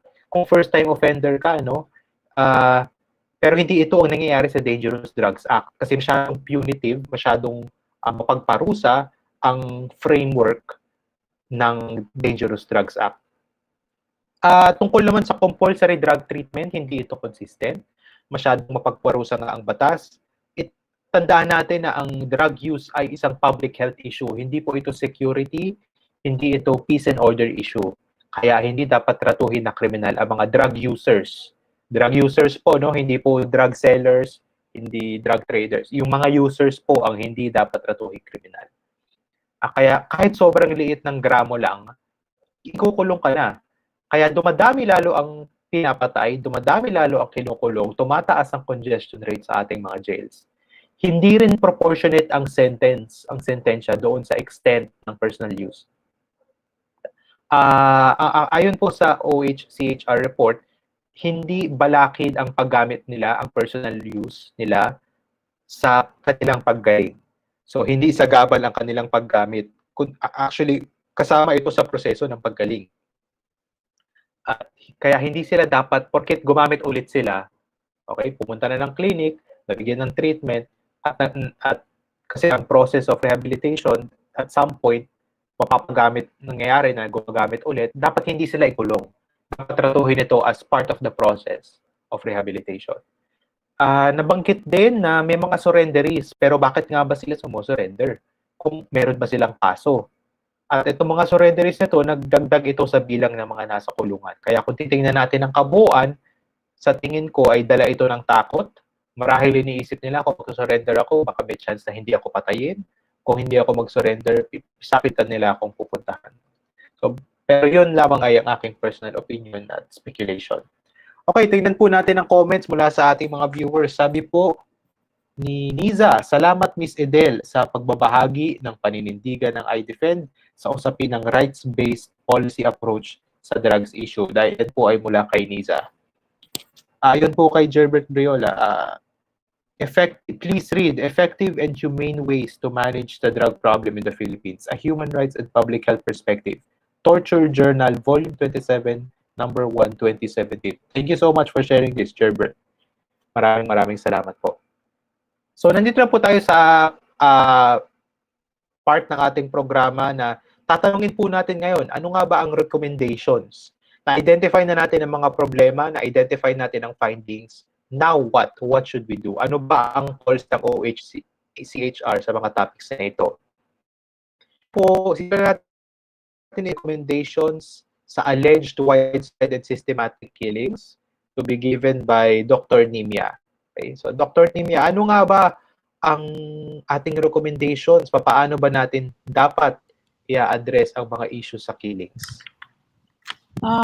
tulad nga po nung nabanggit ko kanina, particular sa alleged killings and alleged and widespread killings, ang nabanggit doon sa UN report ay 3 recommendations. One is the repeal of the PNP Command Memorandum Circular number 2016-16. And this includes ceasing Project Tukhang and urgently putting an end to extrajudicial killings, arbitrary detention, and other violence targeting suspected drug offenders and people using drugs. Kasama din dito yung recommendation to abolish the compilation and publication of what has been referred to as the drug watch list at all administrative levels, na in practice has been conveniently used by law enforcement agents and even local government officials in illegal arrest and detention of people on mere suspicion for alleged involvement in drug-related activities. Another recommendation under this subsection of the report is to undertake a comprehensive review of legislation and policies na nabanggit mo na kanina or earlier, attorney, no? Na yung kasama dito, yung pagbabalik aral, no? Pagre-review ng mandatory penalties for drug offenses. Kasi naging kapansin-pansin na on the basis of mere possession na may kinalaman doon sa bigat o dami noong taglay-taglay na droga at the time of the arrest, merong mga hindi proportional yung penalty imposed on people arrested for illegal possession of drugs. And then the third would be ensure adequate assistance to families of victims of drug-related killings, including financial aid, legal support, and psychosocial services. Kasi kapansin-pansin din na marami doon sa mga naulilang mga bata, mga asawa, mga ina, nung mga napatay na biktima ng extrajudicial killings ay napabayaan, no? Hindi nabigyan ng karampatang serbisyo, pangkalusugan na kailangan nila sa panahon ng pag-angkop or pag-adapt doon sa period ng kawalan, no? And kaugnay dito yung issue ng mental health requirements or needs of families of orphan children and widowed wives and women partners. Okay. Maraming salamat po, Dr. Nimia, for your recommendations. Okay.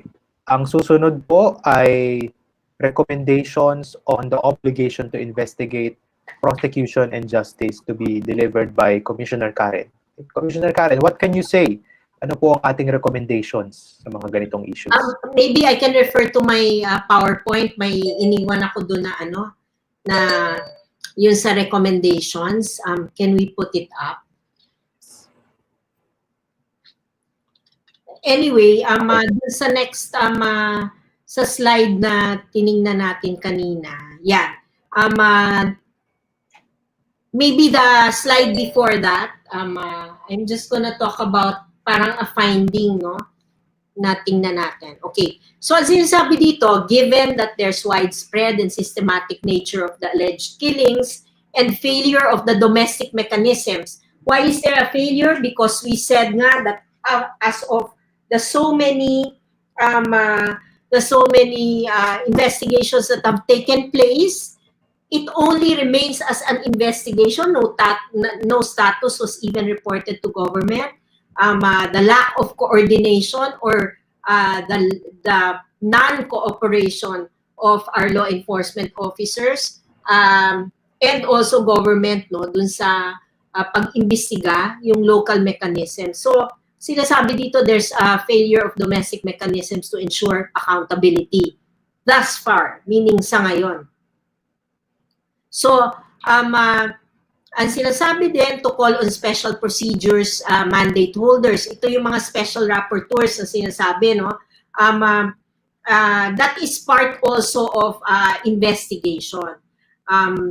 What else did they say here? Na the International Criminal Court, binanggit for its part, is conducting a preliminary examination of the situation of the Philippines. Now, this is an international mechanism naman.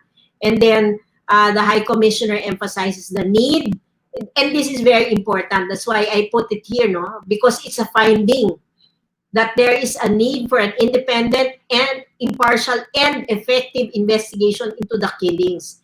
And the OHCHR stands ready to assist credible efforts towards accountability at the national and international level. Meaning credible efforts, dapat makita natin yung markers na talagang tunay ba na independent, impartial, tsaka leading to an effective result of investigation ang mangyayari. Now, there was a question in the chat box, itatahi ko na doon, ano yung reaction ng government dito? And that brings me to the recommendations. Next slide, please. So, ang sinabi na ng spokesperson ng ating gobyerno, sinasabi niya na we don't agree with the conclusions and we cannot fully commit to the recommendations. So, that's the main idea. And then, meron ding nagsabi na hindi man lang daw kinonsider yung mga testimony na sinubmit ng mga victims of CPP-NPA. But what was said there and what was mentioned is parang template lang yung ginamit din na pag-submit. There were about 700 testimonies that were submitted saying that the CPP-NPA victimized them, ni-recruit yung anak nila, etc. But ang sinabi ng OHCHR doon, parang templated, yung kopya. Para din yung sa report, police report, parang merong mga cut and paste na ginawa. No? So that's important to highlight. Now, nabanggit na kanina ni Kanimia itong mga recommendations na to, yung mga yung repeal of the memorandum circular because of itong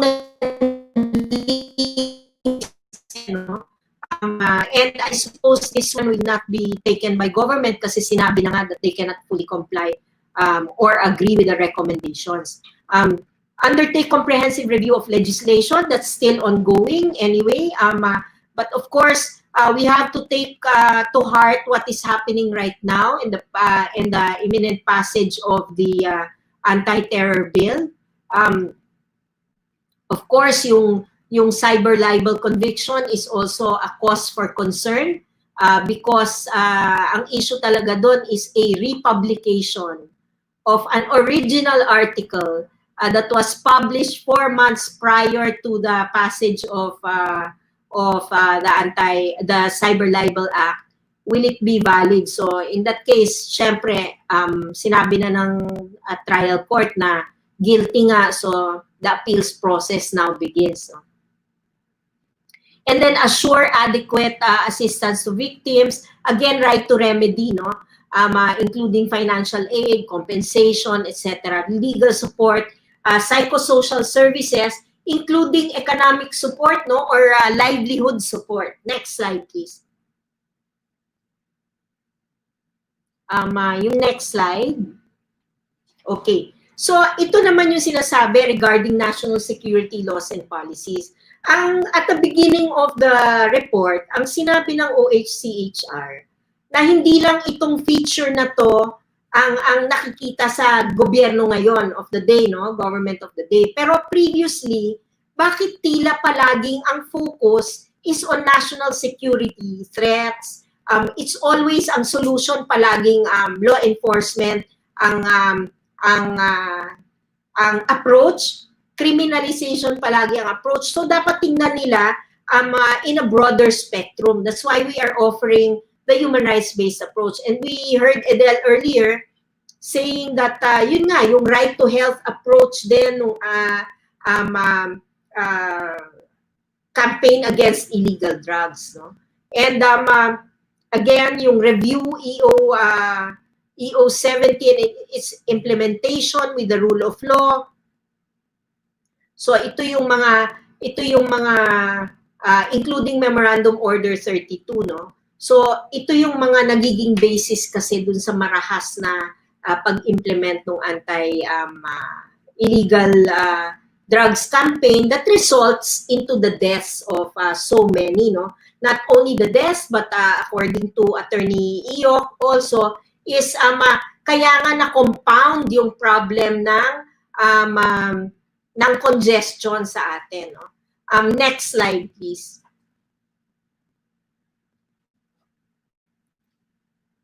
Yung next slide natin is...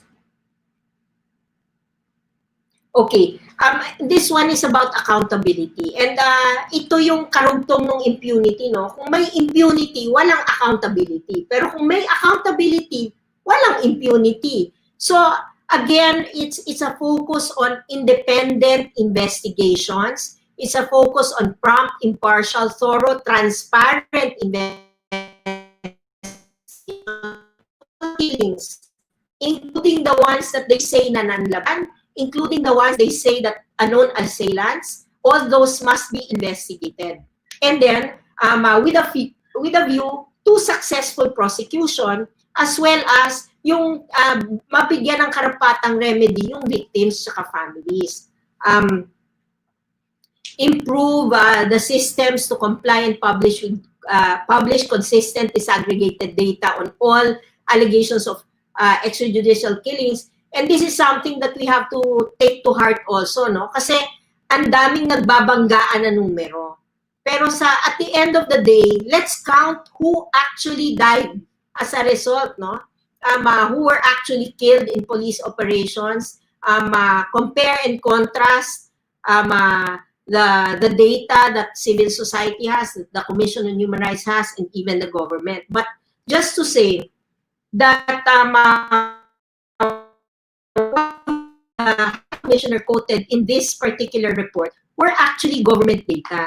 And kami, pag nagre-render din kami ng report, ang sinasabi na we also get government data, but we always say that there are other reports out there that have not been counted in the reporting, no? But not only in terms of killings, but also the data on, let's say, prevalence of drugs in the country. We already heard of the data before na sinasabi 4 million, pero ang official data ng PDEA is only 1.7. So there's a battle of numbers, but more than that, we have to go beyond those numbers and to be able to show if these cases, where they are in the justice system, because that shows accountability. Again, yung improved cooperation between law enforcement and the Commission on Human Rights has always been there, no? I think that's the last slide. Do we have another one? The last one is, again, cooperation, no? This is very important. Kasi ang sinasabi dito, it has always been a feature na ina-urge ang government to invite a special procedures mechanisms, yung rapporteurs, no? Pero sinabi na ng gobyerno, ayaw nila. And I think this is one of the ones that they will object to, or they will not agree, or this is one of the reasons why they cannot fully comply with the recommendations. Pero ang important dito is how do we move forward? Because we already have the report. Most of what we have been saying for years are already here. It was acknowledged. Even with the report citing many sources coming from the government itself, no? So how do we move forward? We move forward through supporting yung offer of technical assistance by the High Commissioner for Human Rights to to be able to address counterterrorism legislation, the adoption of human rights approaches, human rights-based approaches to drug control, strengthening investigative and accountability measures, data gathering, etc. No? So what is important is to be able to agree to a technical assistance. Next slide. I think that's the last, no? Sorry.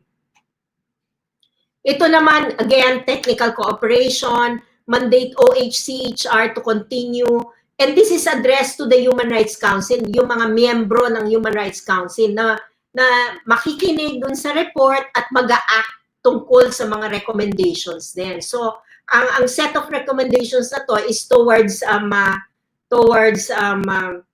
addressed to the members of the Human Rights Council, including yung asking or mandating OHCHR to continue the monitoring, continue the documentation, and to regularly report to the Human Rights Council.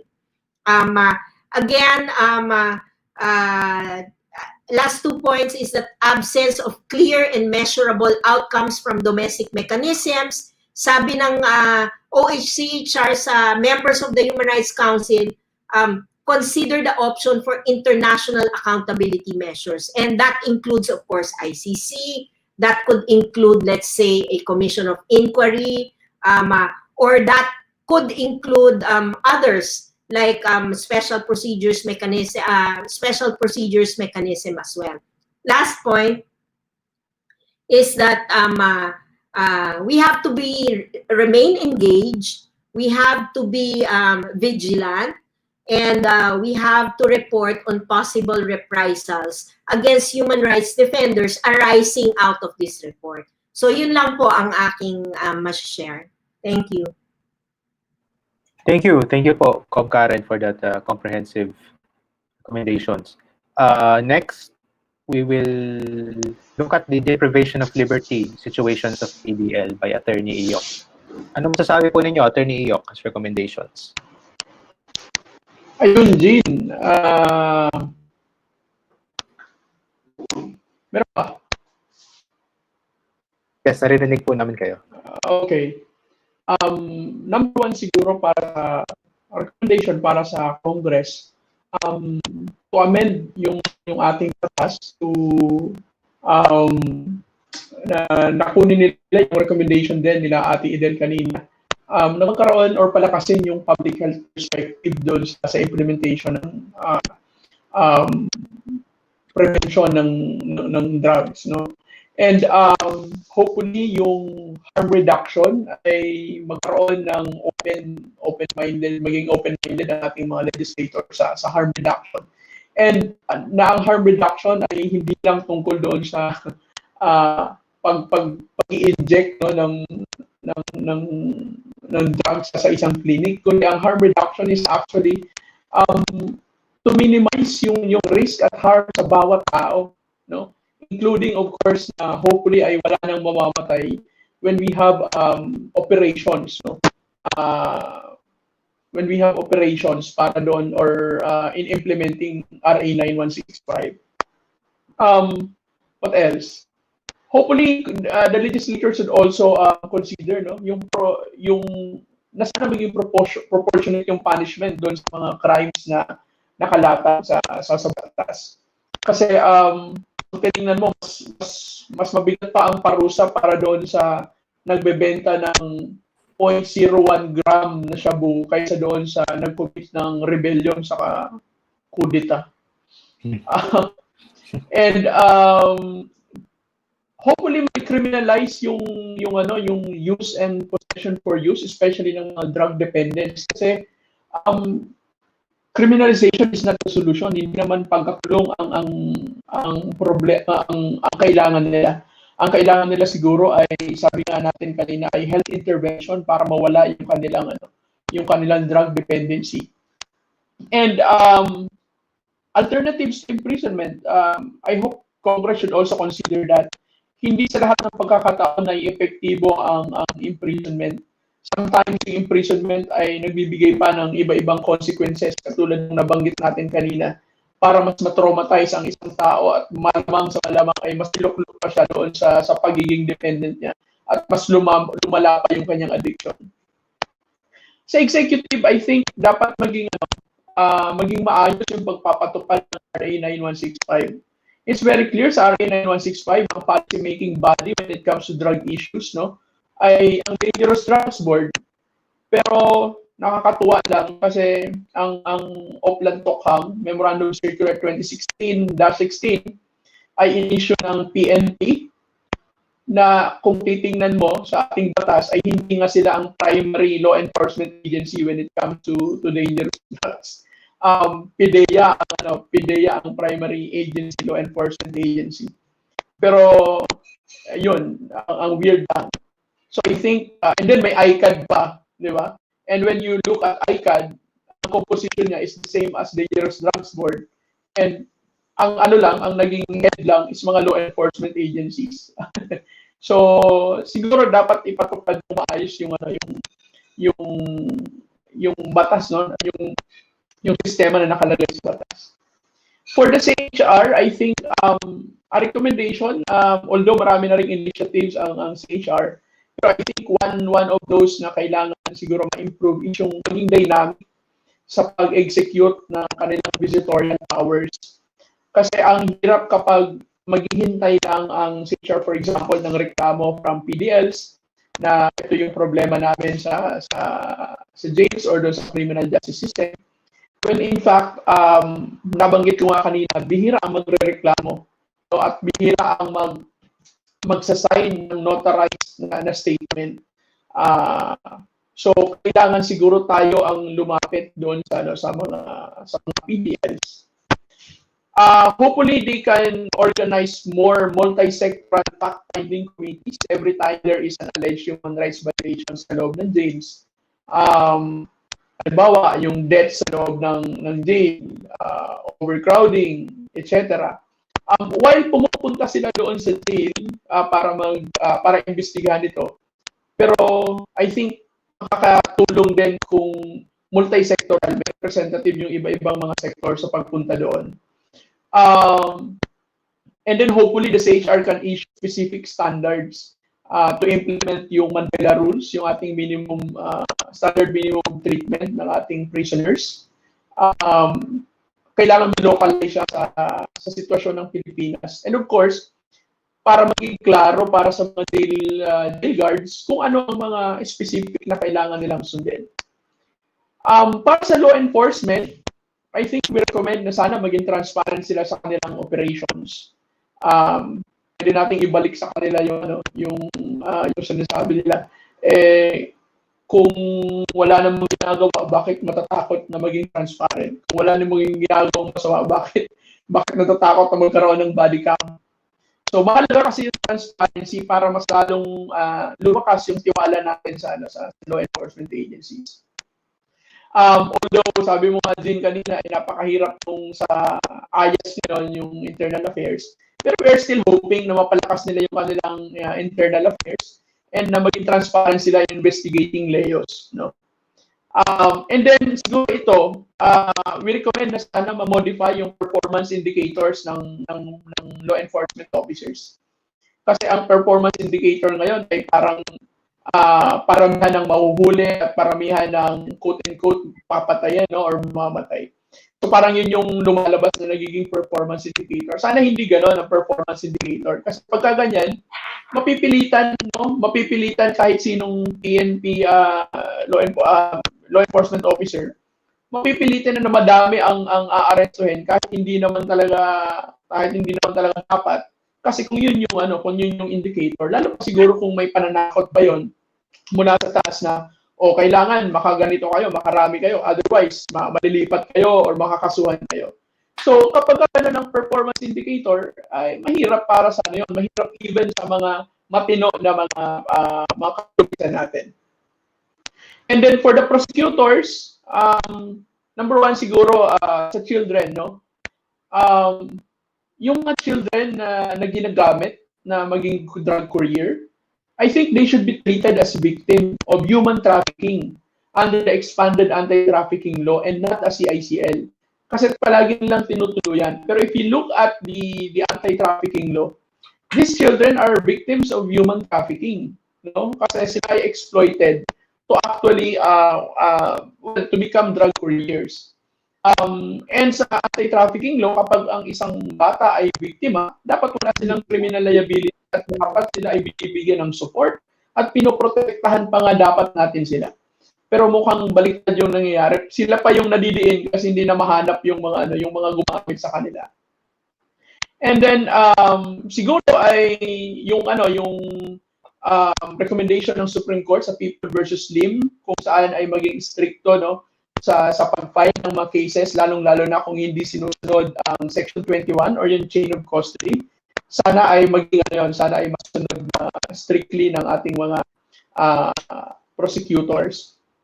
And then meron pang isang recommendation ang Supreme Court, no, yung sa People versus Martinez naman, kung saan ay sinasabi nila na kapag ang nakita ng mga pulis, no, at ang prosecutor ay residue lang doon sa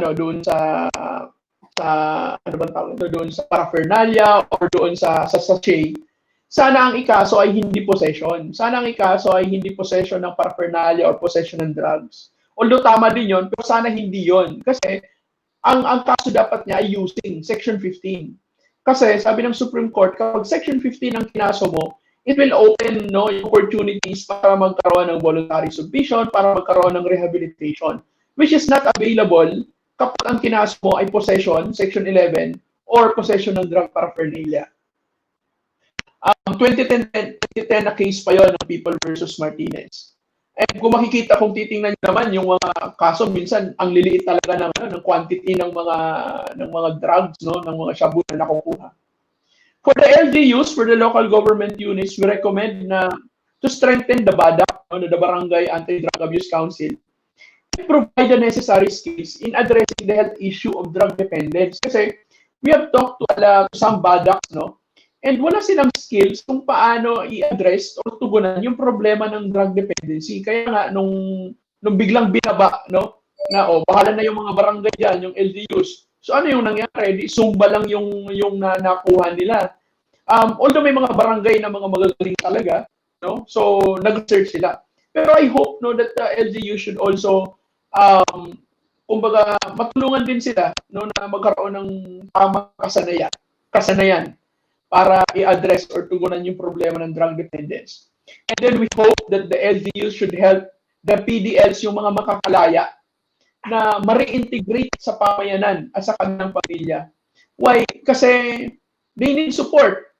Dahil sa walang support sa gobyerno, yung mga kalalaya pa lang, nagkakaroon ng tukso na mag-reopen, no? And kung titingnan natin, hindi lang naman yung mga nahuhuli nga ngayon na, for example, yung tunay na nagbebenta ng shabu. Pag tinignan mo, hindi drug dependency yung reason nila, or hindi yung criminal intent katulad ng papatay or something. Ang intention nila is makakumita ng pera para pambuhay ng pamilya. So it has become an economic crime na pangsuporta sa pamilya yung ginagawa nila. Kasi yun lang yung tanging alam nilang trabaho. So hopefully the LGUs can also support, no, yung mga former PDLs, and of course to prevent na magkaroon ng mga magbebenta, ay sana magkaroon ng oportunidad para sa lahat, para makumita ng matino at maayos. For the CSOs, para sa atin, I think kailangan din natin talagang mag-level up sa pagpapaliwanag ulit ng human rights, ng karapatang pantao sa pamayanan.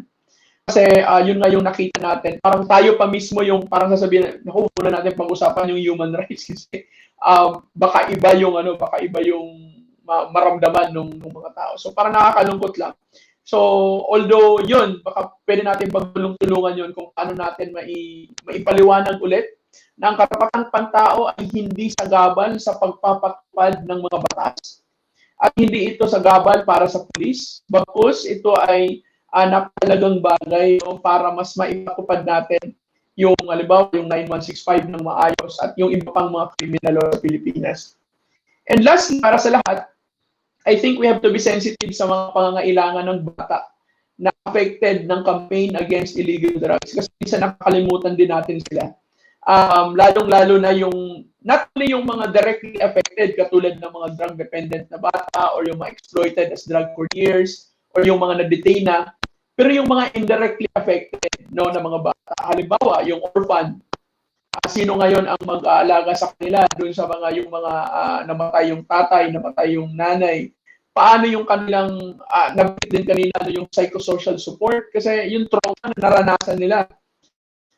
Yung iba nakita pa nila kung paano pinatay yung kanilang mga magulang.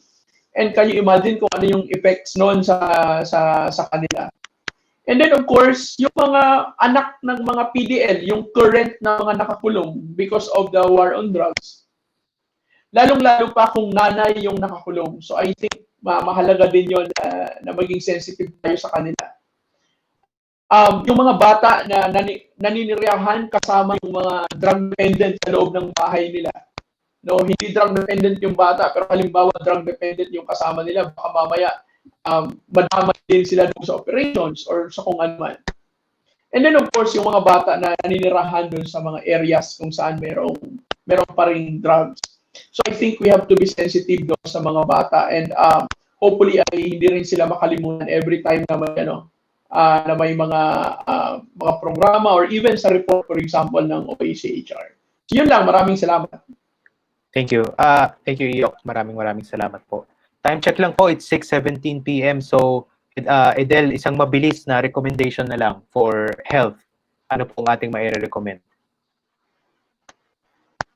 At akin nga may clean na lang. Sabi nga namin, ensure dignity and respect for drug dependence and its family. Sabi mo, mabilis, no? Pero sabi nga, pang huling-huling salita namin, nobody deserves to die for perceived or actual drug use. Dahil lang doon ay hindi sana i-shift ng ating gobyerno yung kanilang resources to education, health, harm reduction services, at anumang magpapalakas ng community at magpapalakas ng public health services, public health safety o public safety ng ating mga komunidad. So maraming salamat ulit po. Thank you. Thank you so much for that short, sweet, and simple recommendation. So, hello to Nonong Kalingin watching from Uptown CDO. We also have a friend from Chen Kloa watching from Thailand. Thank you for staying with us this far. Do we have time for one question? We only have one question left. Sige po, oo. Pwede Sige. naman, sir. Last question. Thank you. Sige, address to anyone, no?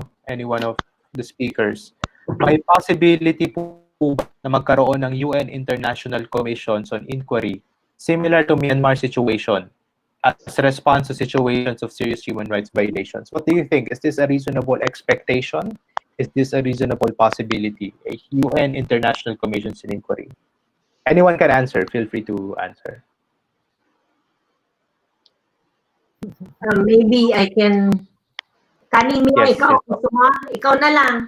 Hindi. Ikaw na ikaw Karen. Sige. Ikaw will be in a better Kasi ganito dapat ang pag-analyze din yan.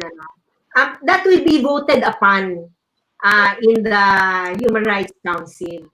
So, depende sa boto. Sa totoo lang.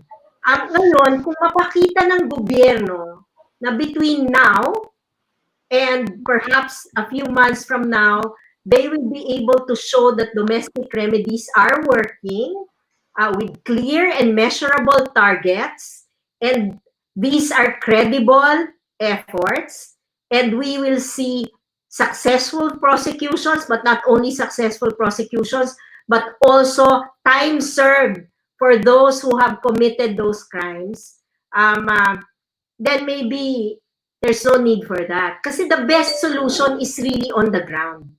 But if there's no cooperation, if there is no transparency, if the language or the rhetoric, the language of hatred and inciting violence continues, then how can we have accountability? How can we address impunity? So that's on the table, but just to let you know, para hindi naman din ang proseso niyan ibutuhan pa rin eh. Di ba? anong magiging resulta sa Human Rights Council. Pero bukod pa doon, meron pang ibang pwedeng gawin ang Human Rights Council. The Human Rights Council can also perhaps initiate, a member can still initiate another resolution that could probably support the recommendations of the HCHR to mandate them to continue reporting, monitoring, reporting, documenting, monitoring, documenting, and reporting to the Human Rights Council. Apart from that, meron pa rin yung international mechanism, independent naman din to and separate from the Human Rights Council. There's the ICC, di ba? Na continuous pa rin yung progreso doon. Pero hindi natin alam kung saan hahantong iyon. Pero ang dami pang mekanismo na pwedeng tingnan. Pero ang sinasabi nga natin, nandito tayo domestic remedies, let's not make it fail. But nakasalalay yan sa sinseridad at saka sa pagkilos ng ating gobyerno para masugpo ang impunity, para ma-ensure ang accountability at ma-restore yung public confidence na may independent investigation at leading to prosecution and time served na mangyayari. Thank you. Thank you, Commissioner Karen. So we'll wrap it up. Thank you so much, everyone, to all our guest speakers. Maraming salamat po for giving a very detailed and very instructive contents of the OHCHR report. We would like to thank our viewers for staying with us today. Time check, it's 6:22 p.m. So always remember, as a last synthesis, na the issue of drugs and killings and the human rights situation in the Philippines, it's not just supposed to be viewed as a security and peace and order issue. It has to be viewed in an economic, social, and cultural rights perspective and as a health issue. And the solutions to our problems, it's not always jail time, it's not always punitive, but we should also explore alternatives to imprisonment and alternatives to a forcible approach. Hence, that's why we want to revisit the existing legislation and existing government policies that we have. With that said, I will now turn it over to Rose for any final announcements.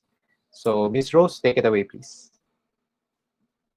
Salamat ng marami pong salamat sa ating mga panauhin na bumalik after a week dahil nagkaroon tayo ng problema last week. Maraming salamat ulit. Alam ko naman, pare-pareho yung ating mga advokasya. Gusto nating mahinto siyempre ang mga human rights violations. Gusto nating bigyan ng dignidad ang lahat ng tao kahit ano pa man yung kanyang kalagayan sa buhay, including siyempre yung mga people using drugs, no? Pantay-pantay din ang dignidad nating lahat. Meron lang po akong ilang mga, actually hindi ilan mga announcements na i-share ko po ngayon. Nasaan na siya? Ito na ba siya? Yan. Isa po, sa iDEFEND page po at sa PARA ay makakakita po kayo ng mga IEC materials, publication materials tungkol po sa ating mga tinatalakay. No? So, pasensya na po, isa lang ang naidikit ko dito, pero 3 IEC po ito na mapapag-aralan nyo at magagamit ninyo sa inyong mga sharing sa iba pang mga kasamahan natin or sa mga eskwelahan. Kahit saan po ay pwede itong gamitin.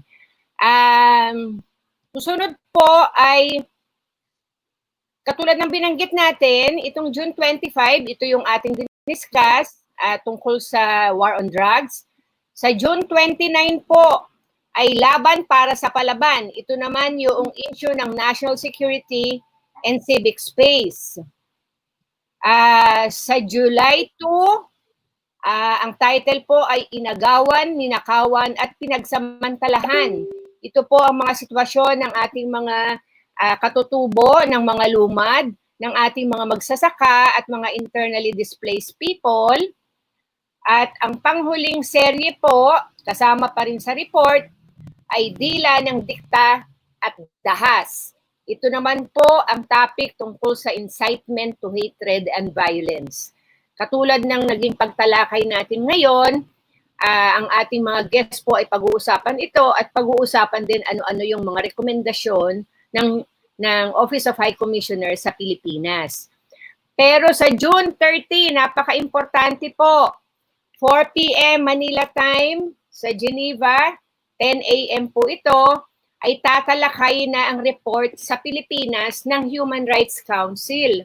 Ang tawag po dito ay interactive dialogue at ito po ay ipapalabas din namin, ila-live stream po natin. So makikita po natin yung talakayan ng pagbibigay ng report ng High Commissioner at ang pagsagot ng Pilipinas at ang pagtalakay o pagtatanong ng iba't ibang mga bansa. So panoorin po natin ito ng sabay-sabay. June 30, 4 p.m. Manila time sa iDEFEND YouTube at Facebook account din po. At last na lang po, meron po kaming activity bukas. Hindi tumitigil ang Human Rights Group. Bukas po ay International Day in Support of Victims of Torture.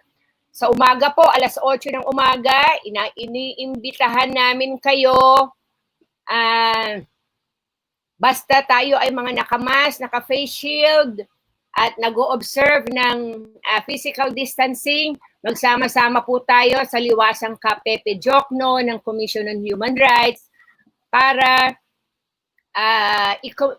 i-commemorate o suportahan ang mga biktima ng torture.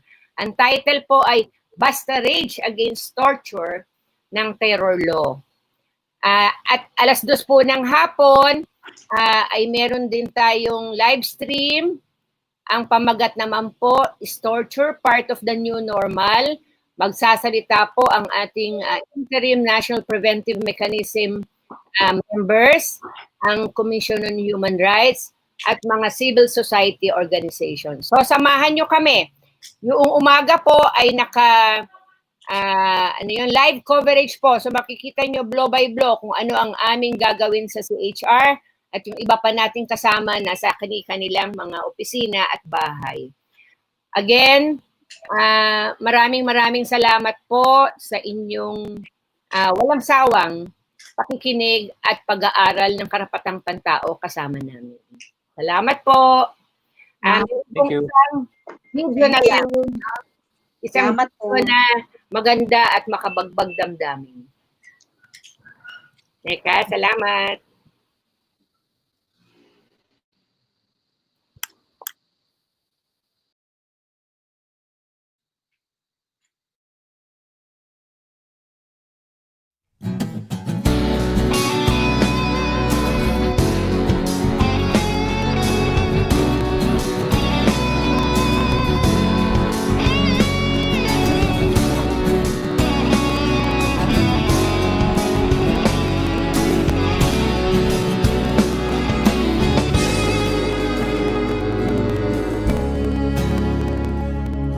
Hayaan mo akong humayo at mangalap, umani ng karanasan. Hayaan mo akong magsilang at mangarap, mag-ipon ng kaarawan. Hayaan mo akong tumandang kasabay ang mga puno, tumanda sa ugma ng alon, tumanda ang isipan at puso, tumanda mahinog sa panahon. Hayaan mo akong dinggin ng mga awit at mga tula ng buong mundo. Hayaan mo akong dumanas ng pag-ibig, ng pagwawagi at ng pagkabigo. Hayaan mo ako tumandang maginang ng pag-asa, tumandang hindi na isa, tumanda't matutong mag-iba ka. makikipamuhay sa iba. Hayaan mo ako. Hayaan mo ako. Hayaan mo ako. Hayaan mo.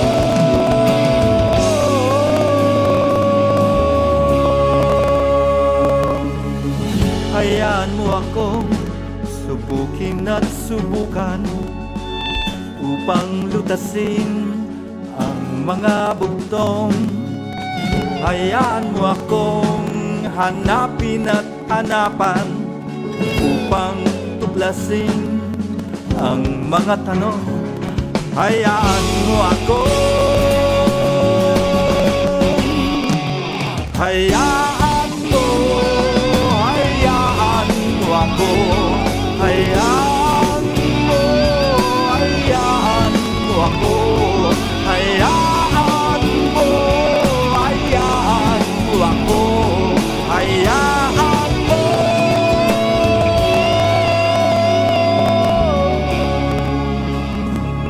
Tumadak kasabay ang mga puno.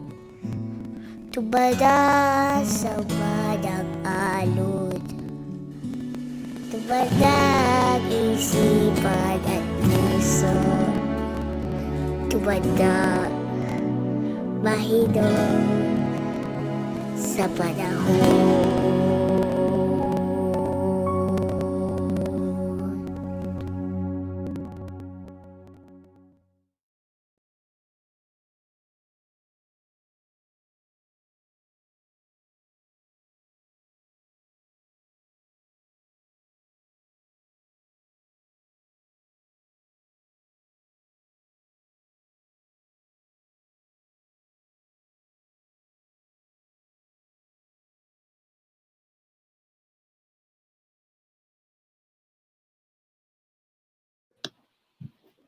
Yes, salamat po. Congratulations. Yes.